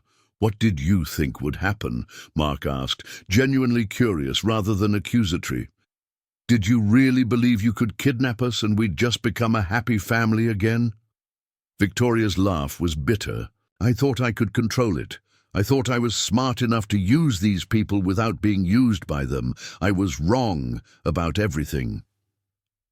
Emma and Jack had followed Mark, and now they stood looking up at their mother with expressions of confusion and loss. 3 years of separation followed by this traumatic reunion had created emotional damage that might never fully heal. "Will you tell them I love them?" Victoria asked, tears streaming down her face. "Whatever happens to me, will you make sure they know that everything I did was because I love them?" Mark nodded, though he wondered how he'd explain that love and terrible choices weren't mutually exclusive, that people could genuinely care while still causing devastating harm. "Time's up," the agent said, and Victoria was led away toward a future defined by federal courts and prison sentences.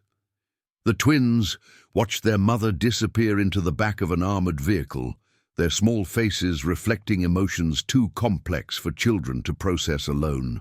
Emma reached for Mark's hand with one of hers and Jack's with the other, creating a chain of connection that felt both protective and desperately fragile. Agent Martinez returned with logistics for their immediate future.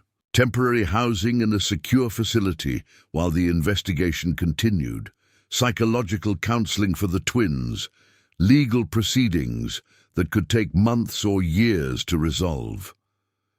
The framework of their new reality was taking shape, and it looked nothing like the quiet mountain life they'd lost. "What about school?" Emma asked with the practical concerns that marked her personality. "What about our friends?" Mark realized they'd have to start over completely. New identities, new location, new everything. The Federal Witness Protection Program would probably become their permanent reality, trading their names and history for safety from whatever remained of the criminal network that had targeted them. As helicopters lifted off, carrying arrested Sanctuary Hills personnel and federal vehicles departed with evidence, Mark gathered his children close and tried to imagine their future. They were alive, they were together, and they were free. Everything else would have to be rebuilt from scratch. "Are we going to be okay?" Jack asked with the trust that only a 6-year-old could maintain after such devastating betrayal by the adult world. Mark looked at his children, traumatized but resilient, confused but brave, damaged but still capable of hope. They'd survived. Wilderness fires and criminal conspiracies, kidnapping attempts and family betrayal. Whatever came next, they'd face it together. "Yes," he said with more confidence than he felt. "We're going to be okay." And as federal agents escorted them toward vehicles that would carry them to their uncertain but secure future, Mark realized that sometimes being okay meant accepting that everything had changed while holding on to the one thing that mattered most, the unbreakable bond between a father and his children. The Nevada desert stretched endlessly around them, hot and alien, and nothing like the Montana mountains they'd called home. But somewhere in that vast landscape, they'd find a place to rebuild their lives, carrying the lessons learned from fire and betrayal toward whatever tomorrow might bring. Emma squeezed his hand as they walked toward their new beginning. And Mark knew that whatever else the future held, they'd face it as a family, smaller than before, scarred but not broken, still capable of love, despite everything the world had thrown at them. The helicopter carrying Victoria disappeared into the distance, taking with it the last remnant of their old life and leaving them free to discover who they could become when everything familiar was stripped away except each other. 6 months after the Sanctuary Hills raid, Mark Henderson had almost convinced himself they were safe. The modest ranch house in Tucson, Arizona, bore no resemblance to their Montana cabin, but it had become home through the simple accumulation of daily routines. Emma and Jack attended Lincoln Elementary under their new identities, Emma and Jack Martinez, while Mark worked remotely as a cybersecurity consultant, a career pivot that federal handlers suggested would be both lucrative and anonymous. The twins had adapted with the remarkable resilience of children, though their trauma manifested in subtle ways. Emma had developed an obsession with emergency preparedness, meticulously organizing go bags and memorizing evacuation routes from every room in their house. Jack had become clingy, rarely leaving Mark's sight and requiring elaborate bedtime rituals to feel secure enough to sleep. Dr. Rebecca Thornton, their court-appointed therapist, assured Mark that these behaviors were normal responses to extraordinary circumstances. The children needed time to rebuild their sense of safety, and controlling their environment was a healthy coping mechanism. Still, Mark worried about the long-term effects of living under assumed identities, constantly aware that their peaceful, suburban life was maintained by federal protection that could be withdrawn if circumstances changed. On this particular Thursday morning in March, those circumstances were about to change dramatically. Mark was reviewing security protocols for a new client when his encrypted phone, the one only federal agents used to contact him, buzzed with an incoming call. Agent Martinez's name appeared on the screen, and Mark felt his stomach clench with the familiar anxiety that any contact with law enforcement triggered. "Mr. Martinez," Agent Martinez said, using his cover identity even on secure lines, "I need you to listen carefully and don't panic." The instruction to not panic had the immediate effect of triggering panic. Mark glanced toward the kitchen where Emma and Jack were eating breakfast, their voices raised in familiar arguments about the proper distribution of strawberries on cereal. "What's happening?" Mark asked, moving to his bedroom and closing the door. "Victoria escaped federal custody yesterday during transport to her sentencing hearing. She overpowered 2 marshals and disappeared into downtown Phoenix. We believe she's headed in your direction." The words hit Mark like cold water. Victoria's trial had concluded 3 weeks ago, with convictions on multiple federal charges. Her cooperation with the investigation had earned her a reduced sentence of 12 years. But apparently she'd decided not to serve even that abbreviated punishment. "How does someone overpower two federal marshals?" Mark asked. "She had help," Agent Martinez replied grimly. "At least 3 accomplices with military-grade weapons and tactical training. This wasn't a spur-of-the-moment decision. It was a carefully planned operation involving people with significant resources." Mark felt the bottom drop out of his stomach. If Victoria had allied herself with new criminal associates, people sophisticated enough to engineer a federal prison break, then his family was facing threats far beyond anything they'd encountered. At Sanctuary Hills, are we in immediate danger? "We don't know," Agent Martinez admitted. "Victoria's motivations are unclear. She might be trying to see the children one last time before fleeing the country, or she might be working with people who view your family as unfinished business from the Sanctuary Hills operation." Unfinished business. Mark remembered Dr. Chen's cold professionalism, the systematic way Sanctuary Hills had processed families for whatever criminal enterprise lay beneath their legitimate facade. The federal raid had dismantled the facility and arrested dozens of personnel, but criminal organizations had ways of surviving law enforcement pressure. "What do you want us to do?" "Immediate relocation to a secure facility while we assess the threat level," Agent Martinez said. "A team is already en route to your location. Pack only essentials, clothing, medications, important documents. Everything else stays behind." Mark looked around their bedroom filled with small accumulations of their new life. Photo albums from school events, Emma's science fair trophy, Jack's collection of desert rocks. 6 months of careful rebuilding was about to be abandoned for the second time in less than a year. How long will we be gone? Unknown. Could be days, could be permanent, depending on what we discover about Victoria's escape and her current associates. Permanent. The word carried implications that made Mark's chest tighten. If they had to disappear again, the twins would lose. Their friends, their school, their carefully reconstructed sense of normalcy. Emma had just started showing signs of genuine happiness, and Jack had finally stopped waking up with nightmares every night. "I need to tell the children," Mark said. "Tell them it's a precautionary measure," Agent Martinez advised. "Don't mention Victoria's escape until we understand her intentions. No point traumatizing them unnecessarily if this turns out to be a false alarm." But Mark knew the twins would see through any attempt to minimize the situation. Emma, especially, had developed an acute sensitivity to adult deception, probably as a survival mechanism from their ordeal with Victoria and Sanctuary Hills.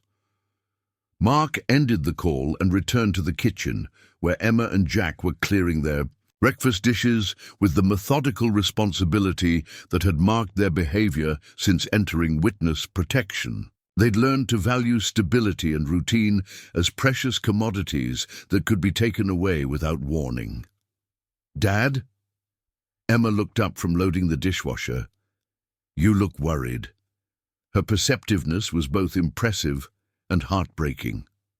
At 7 years old, Emma had learned to read adult emotions with the accuracy of someone who'd experienced how quickly situations could deteriorate when adults were stressed or scared. "We need to take a little trip," Mark said, trying to keep his voice casual. "Some federal agents are coming to pick us up for a few days." Jack dropped his cereal bowl and it clattered against the kitchen counter. "Are we in trouble again?" The question revealed how much their previous trauma still affected him. Jack had internalized the idea that federal agents meant danger, that official attention inevitably led to family separation and upheaval. "Nobody," Mark said, kneeling down to Jack's level. "This is just a precaution. Sometimes when people are in witness protection, they have to move around for safety reasons." Emma wasn't buying the reassurance. "What kind of safety reasons?" Mark struggled with how much truth to share. The twins deserved honesty about threats to their safety, but they also deserved protection from adult fears they couldn't control or understand. "Someone who was involved in our case might be trying to find us," Mark said carefully. "The federal agents want to make sure we stay safe while they figure out if it's a real problem." "Is it Mom?" Emma asked, with the directness that characterized her approach to difficult subjects. Mark hesitated too long, and Emma had her answer. Her expression shifted from curiosity to resignation, the look of a child who'd learned to expect betrayal from the adults who were supposed to protect her. "She escaped from prison," Mark said, deciding that partial honesty was better than obvious deception. "The agents don't know if she's trying to find us or just running away, but they want to be careful." Jack began to cry, not the dramatic wailing of childhood frustration, but the quiet, hopeless sobbing that had marked his response to their kidnapping 6 months ago. Mark gathered both twins close, feeling their small bodies tremble with renewed fear. "Hey," he said softly, "look at me. We got through everything before, and we'll get through this, the three of us together, just like always." Emma nodded, but her green eyes held the premature maturity that trauma had forced upon her. She understood that their safety was an illusion maintained by federal protection, that their peaceful suburban life could evaporate as quickly as their Montana cabin had burned. The sound of vehicles approaching interrupted their conversation. Through the front window, Mark could see black SUVs pulling into their driveway, the same federal task force vehicles that had rescued them from Sanctuary Hills, now arriving to uproot them from another temporary home. "Time to go," Mark said, standing and mentally calculating what they could carry. "Remember what we practiced. Essential items only. Everything else gets left behind." The twins moved with practiced efficiency, grabbing their emergency backpacks from the hall closet. Emma added her journal, and Jack included a stuffed elephant that federal agents had bought to replace the one lost in the Montana fire. They'd learned to travel light, to attach emotional significance to portable items rather than permanent fixtures. Agent Martinez entered through the front door without knocking, her expression tense with urgency. Behind her, tactical officers were establishing a perimeter around the house, scanning for threats while maintaining the professional distance that marked federal protection operations. "Any sign of surveillance or unusual activity in the neighborhood?" she asked Mark. "Nothing I noticed," Mark replied, "but I haven't been specifically watching for threats." Agent Martinez nodded, making notes on a tablet computer. "We're taking you to a secure facility outside Phoenix while we track Victoria's movements. Should have more information within the next 24 hours. Phoenix. The irony wasn't lost on Mark. They were being moved closer to where Victoria had escaped, not further away. He wondered if the proximity was strategic, designed to draw her into a trap, or simply the result of limited safe-house availability. "What about school?" Emma asked, clearly thinking through the practical implications of their displacement. "We'll arrange for temporary tutoring if this extends beyond a few days," Agent Martinez assured her. "Your education is important to us." But Mark could see in Emma's expression that she understood the reality. Their carefully reconstructed lives were being dismantled again, and there was no guarantee they'd be able to return to anything resembling normalcy. As they loaded into the federal vehicles, Mark caught a glimpse of their neighbor, Mrs. Rodriguez, watching from her front window. She'd become a surrogate grandmother to the twins, providing cookies and conversation that helped them feel connected to their new community. Now she was watching them disappear without explanation, probably wondering if the quiet family next door had been hiding dangerous secrets. The convoy pulled away from their house, leaving behind 6 months of careful rebuilding. Mark watched their neighborhood recede in the rearview mirror while Emma and Jack sat silently beside him, processing another upheaval in their already chaotic young lives. "Dad?" Jack whispered as they merged onto the interstate. "Are we ever going to have a real home?" The question pierced Mark's heart because he didn't have a good answer. They'd lost their Montana cabin to fire, escaped Sanctuary Hills through federal intervention, built a temporary life in Tucson under assumed identities, and now they were fleeing again from threats they couldn't see or understand. "I don't know," "Oh, buddy," Mark said honestly, "but wherever we end up, as long as we're together, that's home." Emma reached over and took Jack's hand, creating the chain of connection that had sustained them through every crisis. Despite everything they'd lost, despite the uncertainty of their future, they still had each other. As the federal convoy headed toward Phoenix and whatever new threats awaited them, Mark realized that Victoria's escape was more than just a security breach. It was a reminder that their past would never truly be past, that the choices made in desperation would continue echoing through their lives indefinitely. The Arizona desert stretched endlessly around them, vast and alien and offering no guarantees about what tomorrow might bring. But somewhere in that uncertainty, they'd find a way to survive whatever Victoria and her new associates had planned. They always did.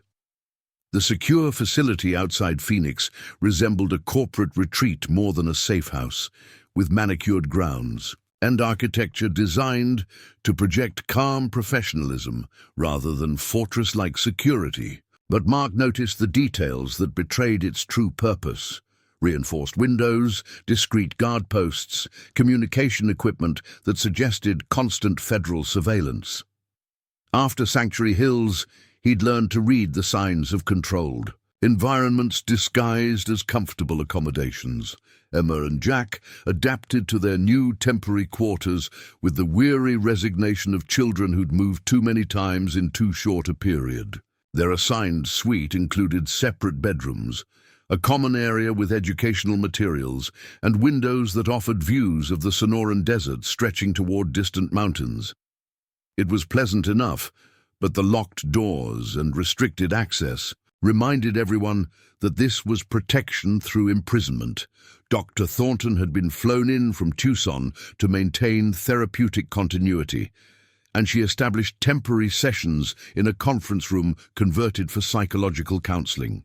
Her presence provided the twins with one element of stability amid another upheaval, though Mark could see the strain of constant relocation wearing on all of them.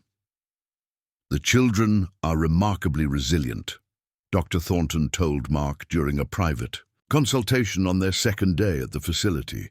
"But resilience has limits. Each displacement reinforces their sense that safety is temporary, that attachment leads to loss." Mark understood the implications without needing clinical explanation. Emma and Jack were learning to protect themselves emotionally by avoiding deep connections to places or people outside their immediate family. It was a survival mechanism that might serve them well in their current circumstances, but could cripple their ability to form healthy relationships as adults. "How long can they handle this?" Mark asked. "That depends on many factors," Dr. Thornton replied diplomatically. "Their age works in their favor. Children are adaptable, but the trauma is cumulative, and there will be long-term effects regardless of how this resolves." Long-term effects. Mark thought about Emma's emergency preparedness obsession and Jack's separation anxiety, wondering what other psychological scars would emerge as they grew older. Their childhood was being defined by crisis and displacement rather than stability and growth. Agent Martinez arrived that afternoon with updates that didn't inspire confidence in their situation's quick resolution. Victoria had vanished completely after her escape, leaving no digital footprint or witnesses to her movements. The federal task force was operating on the assumption that she'd received professional help from people with extensive resources and criminal expertise. "We've identified her probable associates," Agent Martinez explained during a briefing in the facility's secure conference room. "A network of former military contractors who specialize in extraction operations for wealthy criminals. They operate internationally and have successfully moved high-value targets across multiple borders." Former military contractors. The phrase suggested people with tactical training, government connections, and access to sophisticated technology. If Victoria had allied herself with professional criminals of that caliber, Mark's family was facing threats that extended far beyond a desperate mother's attempt to reconnect with her children. "What do they want?" Mark asked. Unknown, Agent Martinez admitted. Victoria might have hired them simply to facilitate her escape, or they might have their own agenda regarding your family. Some of the people arrested at Sanctuary Hills had connections to international trafficking networks. It's possible this is about settling old scores rather than family reunion. International trafficking networks. Mark felt sick as he realized the scope of what Victoria's original desperation had unleashed. Her cooperation with Sanctuary Hills hadn't just been about custody. It had connected their family to criminal enterprises that operated across continents and viewed human beings as commodities to be bought, sold, and eliminated when they became inconvenient. "How do we end this?" Mark asked.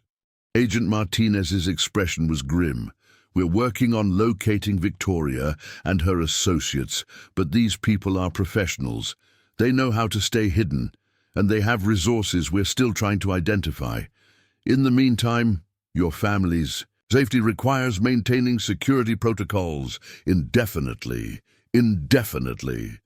The word carried implications that made Mark's chest tighten. Emma and Jack couldn't live in protective custody forever, constantly moving between safe houses and temporary identities.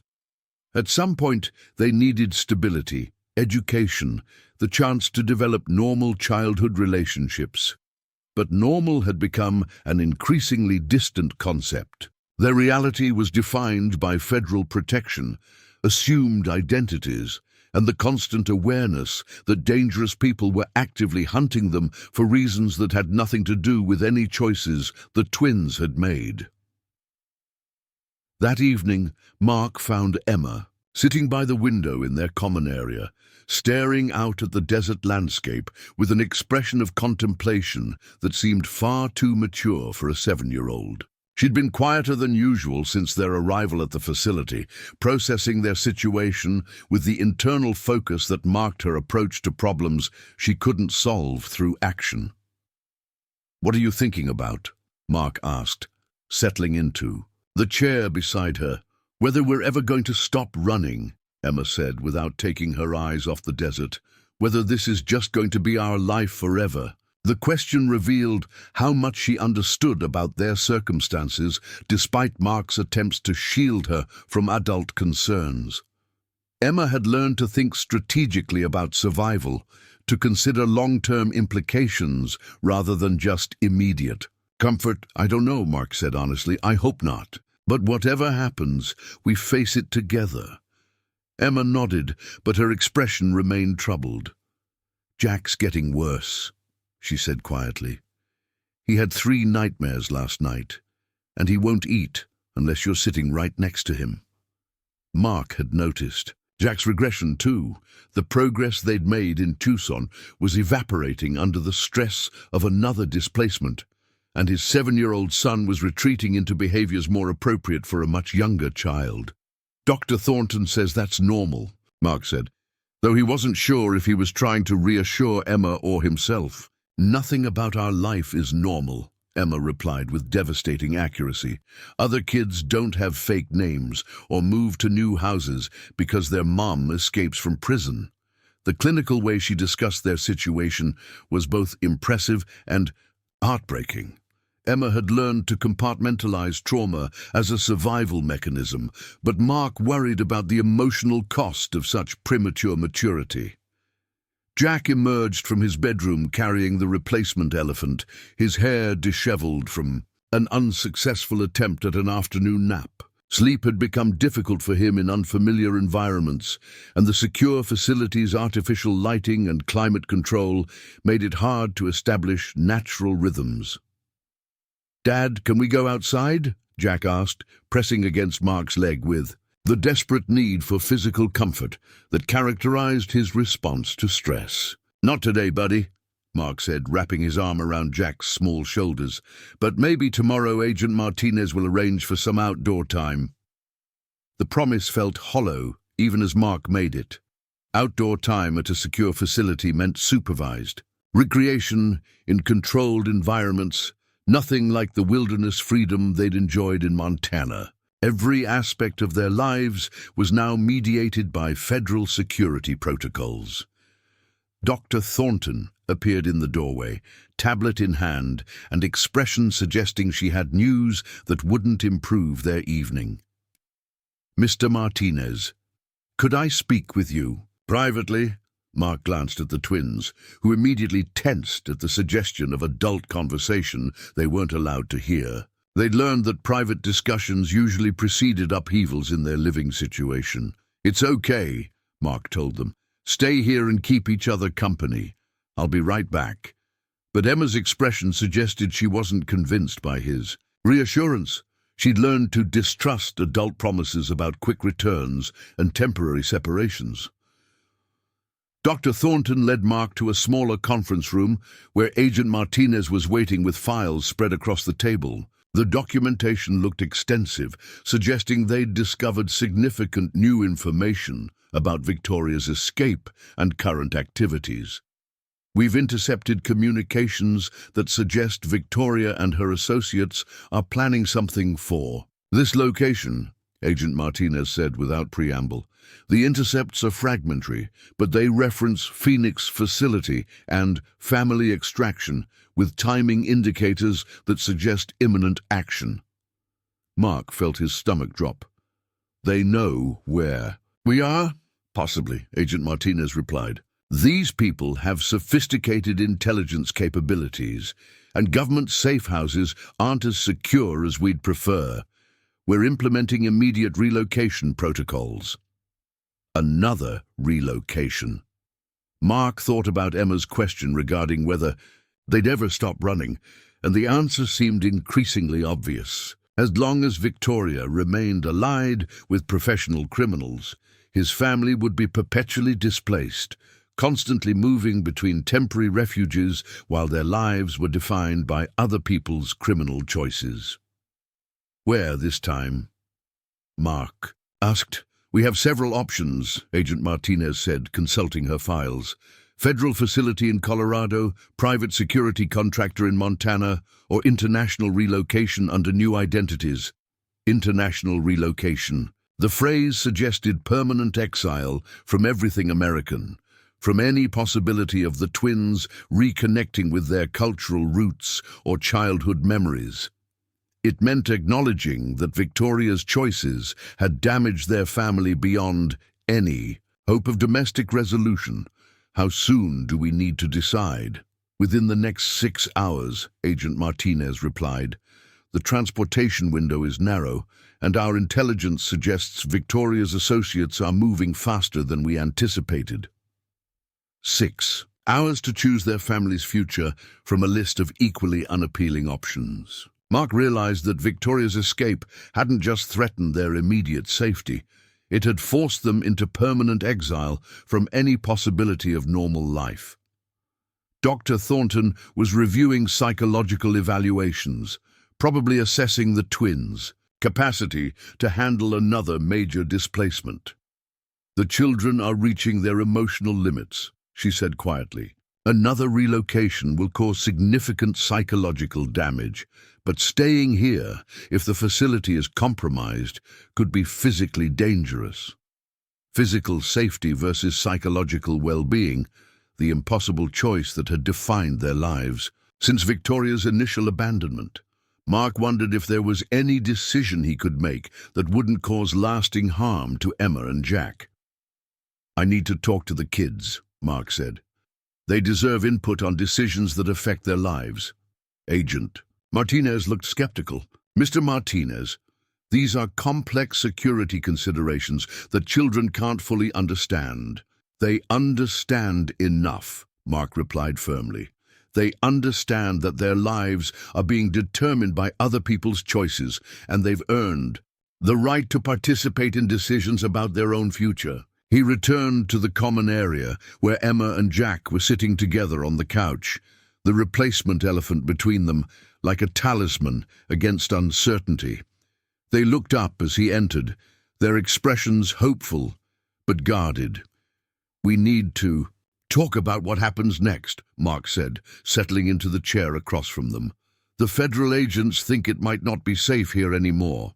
Emma's shoulders sagged with resignation, but Jack began to cry immediately, the quiet, defeated sobbing that broke Mark's heart every time. "Where are we going now?" Emma asked with the weary acceptance of someone far too young to sound so tired. Mark explained their options as simply as possible: another federal facility, private protection, or leaving the country entirely.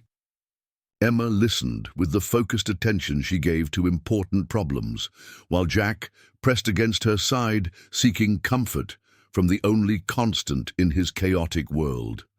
"If we leave America, can we ever come back?" Emma asked. "I don't know," Mark said honestly. "Probably not for a very long time." Emma nodded slowly, processing implications that no 7-year-old should have to consider. "But we'd be together." "Yes," Mark said firmly. "Whatever we choose, we stay together." Emma looked at Jack, then back at Mark. "Then it doesn't matter where we go," she said with devastating maturity. "As long as we're together, we can handle anything." Her words reminded Mark that despite everything they'd lost, despite the trauma and displacement and constant fear, they still had what mattered most: each other. The rest was just geography. The emergency evacuation from the Phoenix safe house began at 3:47 a.m., with alarms that shattered the artificial calm of their protected environment.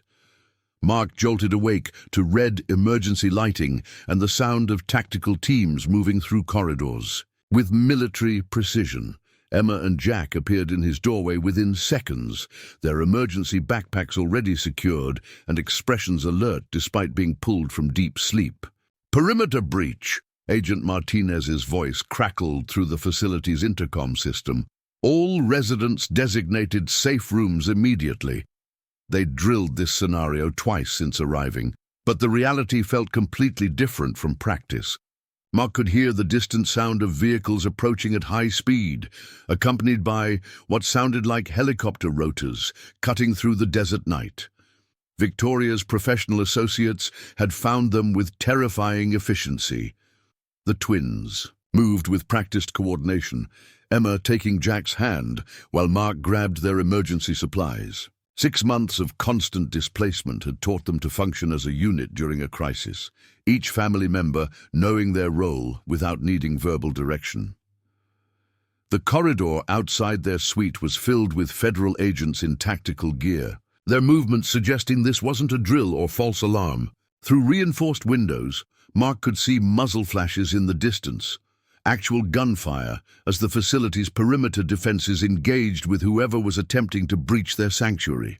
This way, Agent Martinez appeared beside them. Assault, rifle in hand and expression grim with professional focus. "We have a helicopter standing by for emergency extraction." Emergency extraction. The phrase suggested their situation had deteriorated beyond any possibility of containment or negotiation. Victoria's allies weren't just trying to locate them. They were conducting a full-scale assault on a federal facility. They reached the facility's central safe room to find chaos. Other families were huddled in emergency positions while federal personnel coordinated defensive responses and evacuation procedures. Mark realized they weren't the only people in witness protection at this location, that Victoria's attack was endangering multiple families whose only crime was cooperating with federal investigations. Dr. Thornton appeared through the crowd, her professional composure strained but intact. "How are they handling this?" she asked Mark, nodding toward the twins. Emma and Jack were pressed against Mark's sides, their small bodies trembling with adrenaline, but their expressions focused rather than panicked. They'd learned to process crisis through action rather than emotion, a survival skill that would serve them well, but probably damage them psychologically. "We're okay," Emma said before Mark could answer. "We know what to do." Her response revealed both strength and tragedy. A 7-year-old who'd learned to stay calm during armed assaults because her young life had already included too many violent encounters. The sounds of combat were getting closer, suggesting that Victoria's associates had breached the facility's outer defenses. Through the safe room's reinforced windows, Mark could see tactical teams establishing defensive positions, while black helicopters circled overhead like mechanical predators. "Transport is ready," Agent Martinez announced, her radio crackling with urgent communications.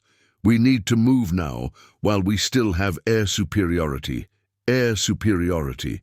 Military language that confirmed this wasn't a simple rescue attempt, but a coordinated assault involving multiple aircraft and ground teams. Victoria had allied herself with people who possessed resources that rivaled federal law enforcement agencies. They moved as a group toward the facility's emergency helipad, staying low while federal agents provided covering fire. The night air was filled with the sound of rotor wash and distant explosions as the battle for control of the facility continued around them. The evacuation helicopter was already spooling up, its crew wearing military flight suits that suggested this aircraft belonged to specialized federal units rather than standard law enforcement. Mark helped Emma and Jack into crash seats, while Agent Martinez coordinated with the pilot about their destination. "Where are we going?" Mark shouted over the engine noise. "International airspace," Agent Martinez replied, her voice barely audible. "Above the helicopter's systems. Then somewhere, Victoria's associates can't follow." International airspace meant they were leaving the United States, probably permanently. Mark looked at the twins, who were holding hands across their safety harnesses while processing the reality that their American childhood was ending tonight. The helicopter lifted off just as explosions erupted across the facility below. Through the windows, Mark could see armed figures moving through buildings that had been their temporary home, systematically searching for the families they'd come to claim. Victoria's associates weren't just trying to retrieve his children. They were eliminating witnesses and evidence from whatever criminal enterprise connected them all. Emma was staring down at the burning facility with an expression of loss that broke Mark's heart. Another home destroyed, another place of safety revealed as temporary illusion. At 7 years old, she was learning that attachment led to abandonment, that building a life meant preparing to lose it. "I'm sorry," Mark said, though he wasn't sure if he was apologizing to the twins or to himself. "I'm sorry this is your childhood." Emma squeezed his hand with surprising strength. "It's not your fault, Dad. You didn't choose any of this." Her forgiveness was devastating because it revealed how much she understood about the choices that had led them to this moment. Victoria's abandonment, her criminal alliances, the cascade of consequences that had destroyed multiple versions of their family life. Jack had fallen asleep, despite the helicopter noise and ongoing crisis, his small body finally surrendering to exhaustion that no 7-year-old should have to experience. The replacement elephant was clutched in his arms like armor against a world that had repeatedly proven itself unsafe. Agent Martinez was coordinating with federal agencies across multiple time zones, arranging documentation and resources for whatever came next. The complexity of their situation required international cooperation between law enforcement agencies that didn't normally share jurisdiction or information. "We have clearance for New Zealand," she announced after an hour of encrypted communications. "Full relocation package with new identities and ongoing federal protection through allied agencies." New Zealand, a country thousands of miles from everything Emma and Jack had ever known, where they'd rebuild their lives for the 3rd time in less than 2 years. Mark wondered if they'd ever feel truly settled anywhere, or if constant readiness for displacement would define their approach to home and community forever.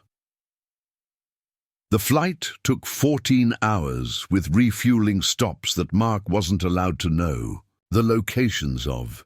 Security protocols required complete ignorance of their route to prevent any possibility of information being compromised if they were captured or coerced. Emma and Jack handled the marathon journey with resilience born of necessity.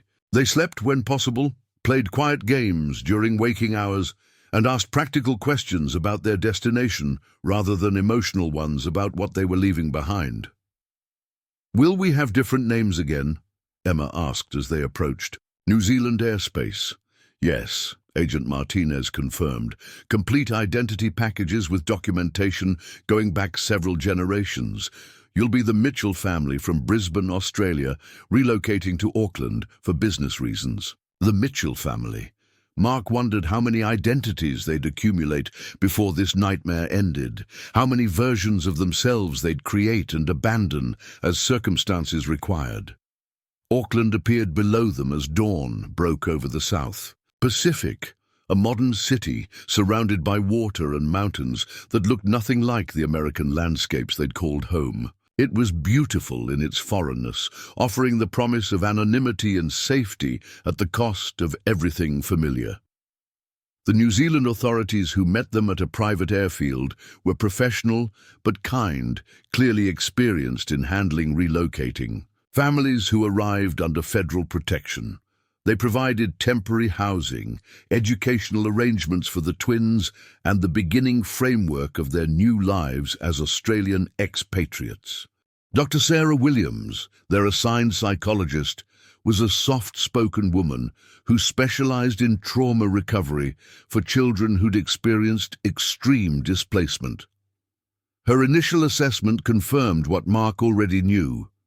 Emma and Jack were remarkably resilient, but carrying psychological scars that would require years of careful treatment. "They're survivors," Dr. Williams told Mark during their first consultation. "But survival comes at a cost. They'll need time to learn that attachment doesn't inevitably lead to loss, that building a life doesn't guarantee its destruction. Time. The one thing they'd never had enough of in any of their previous homes. Mark hoped New Zealand would offer them the luxury of extended stability, the chance for Emma and Jack to experience childhood without constant crisis. Their temporary housing was a modest apartment in a residential neighborhood where the twins could attend local schools under their new identities. Emma Mitchell and Jack Mitchell, ages 7 and 8, recent arrivals from Australia, with father David Mitchell, a freelance software consultant seeking new opportunities in New Zealand's tech sector.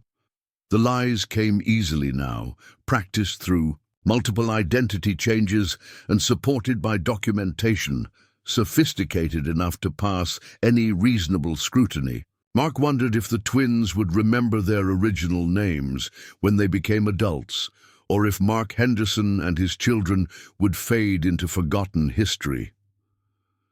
6 months later, watching Emma and Jack play with neighborhood children in a local park, Mark allowed himself to believe they might finally be safe. The twins had adapted to New Zealand life with remarkable speed, developing friendships and interests that suggested genuine settling rather than temporary accommodation. Emma had joined the school's environmental club and was passionate about native wildlife conservation. Jack had discovered rugby and displayed natural athletic ability that brought him confidence and social connection.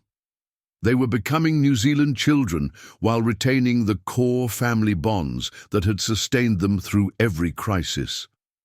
Agent Martinez visited quarterly to assess their security status and psychological adjustment. Victoria had vanished completely after the Phoenix facility assault, presumably fled to a non-extradition country with her criminal associates.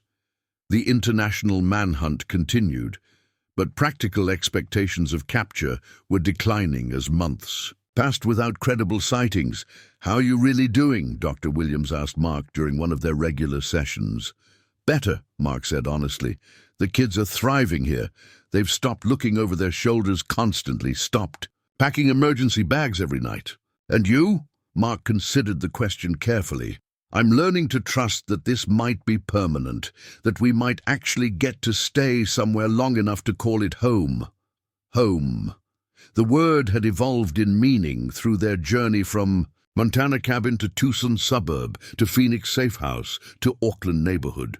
Home wasn't a place anymore. It was the continuation of their family bond, regardless of geography or circumstances. That evening, as they prepared dinner together in their small kitchen, Emma asked a question that had clearly been building. For weeks, Dad, do you think we'll ever see America again? Mark paused in his cooking, considering how to answer honestly without destroying the peace they'd built. I don't know, sweetheart. Maybe when you're adults, when it's safe. I don't remember it very well anymore, Jack admitted. Just pieces. The cabin, the fire, being scared. That's okay, Mark said. Those memories don't have to define who you become. Emma nodded thoughtfully. I like it here. The kids at school are nice, and Mrs. Patterson says I'm the best student in environmental science.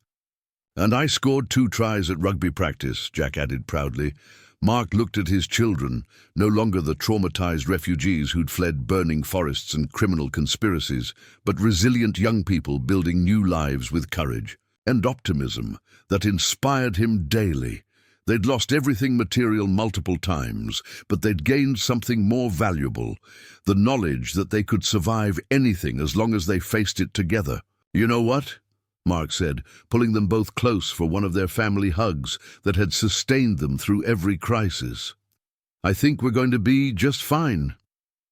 Outside their apartment windows, Auckland's harbour sparkled in the evening light, while Mount Rangitoto stood guard over the city like a protective sentinel. Tomorrow would bring school and work, and the ordinary challenges of building a life in a new country. But tonight, they were simply a family sharing dinner and conversation, their love for each other proven stronger than fire, kidnapping, criminal conspiracies, and international exile. Whatever Victoria's choices had cost them, they'd emerged with the only thing that truly mattered: each other. The nightmare that began with smoke in a Montana forest had finally ended with hope on a New Zealand shoreline, and the Henderson family, now the Mitchells, was ready to embrace whatever peaceful future they could create together. Up next, you've got 2 more standout stories right on your screen. If this one hits the mark, you won't want to pass these up. Just click and check them out. And don't forget to subscribe and turn on the notification bell so you don't miss any upload from us.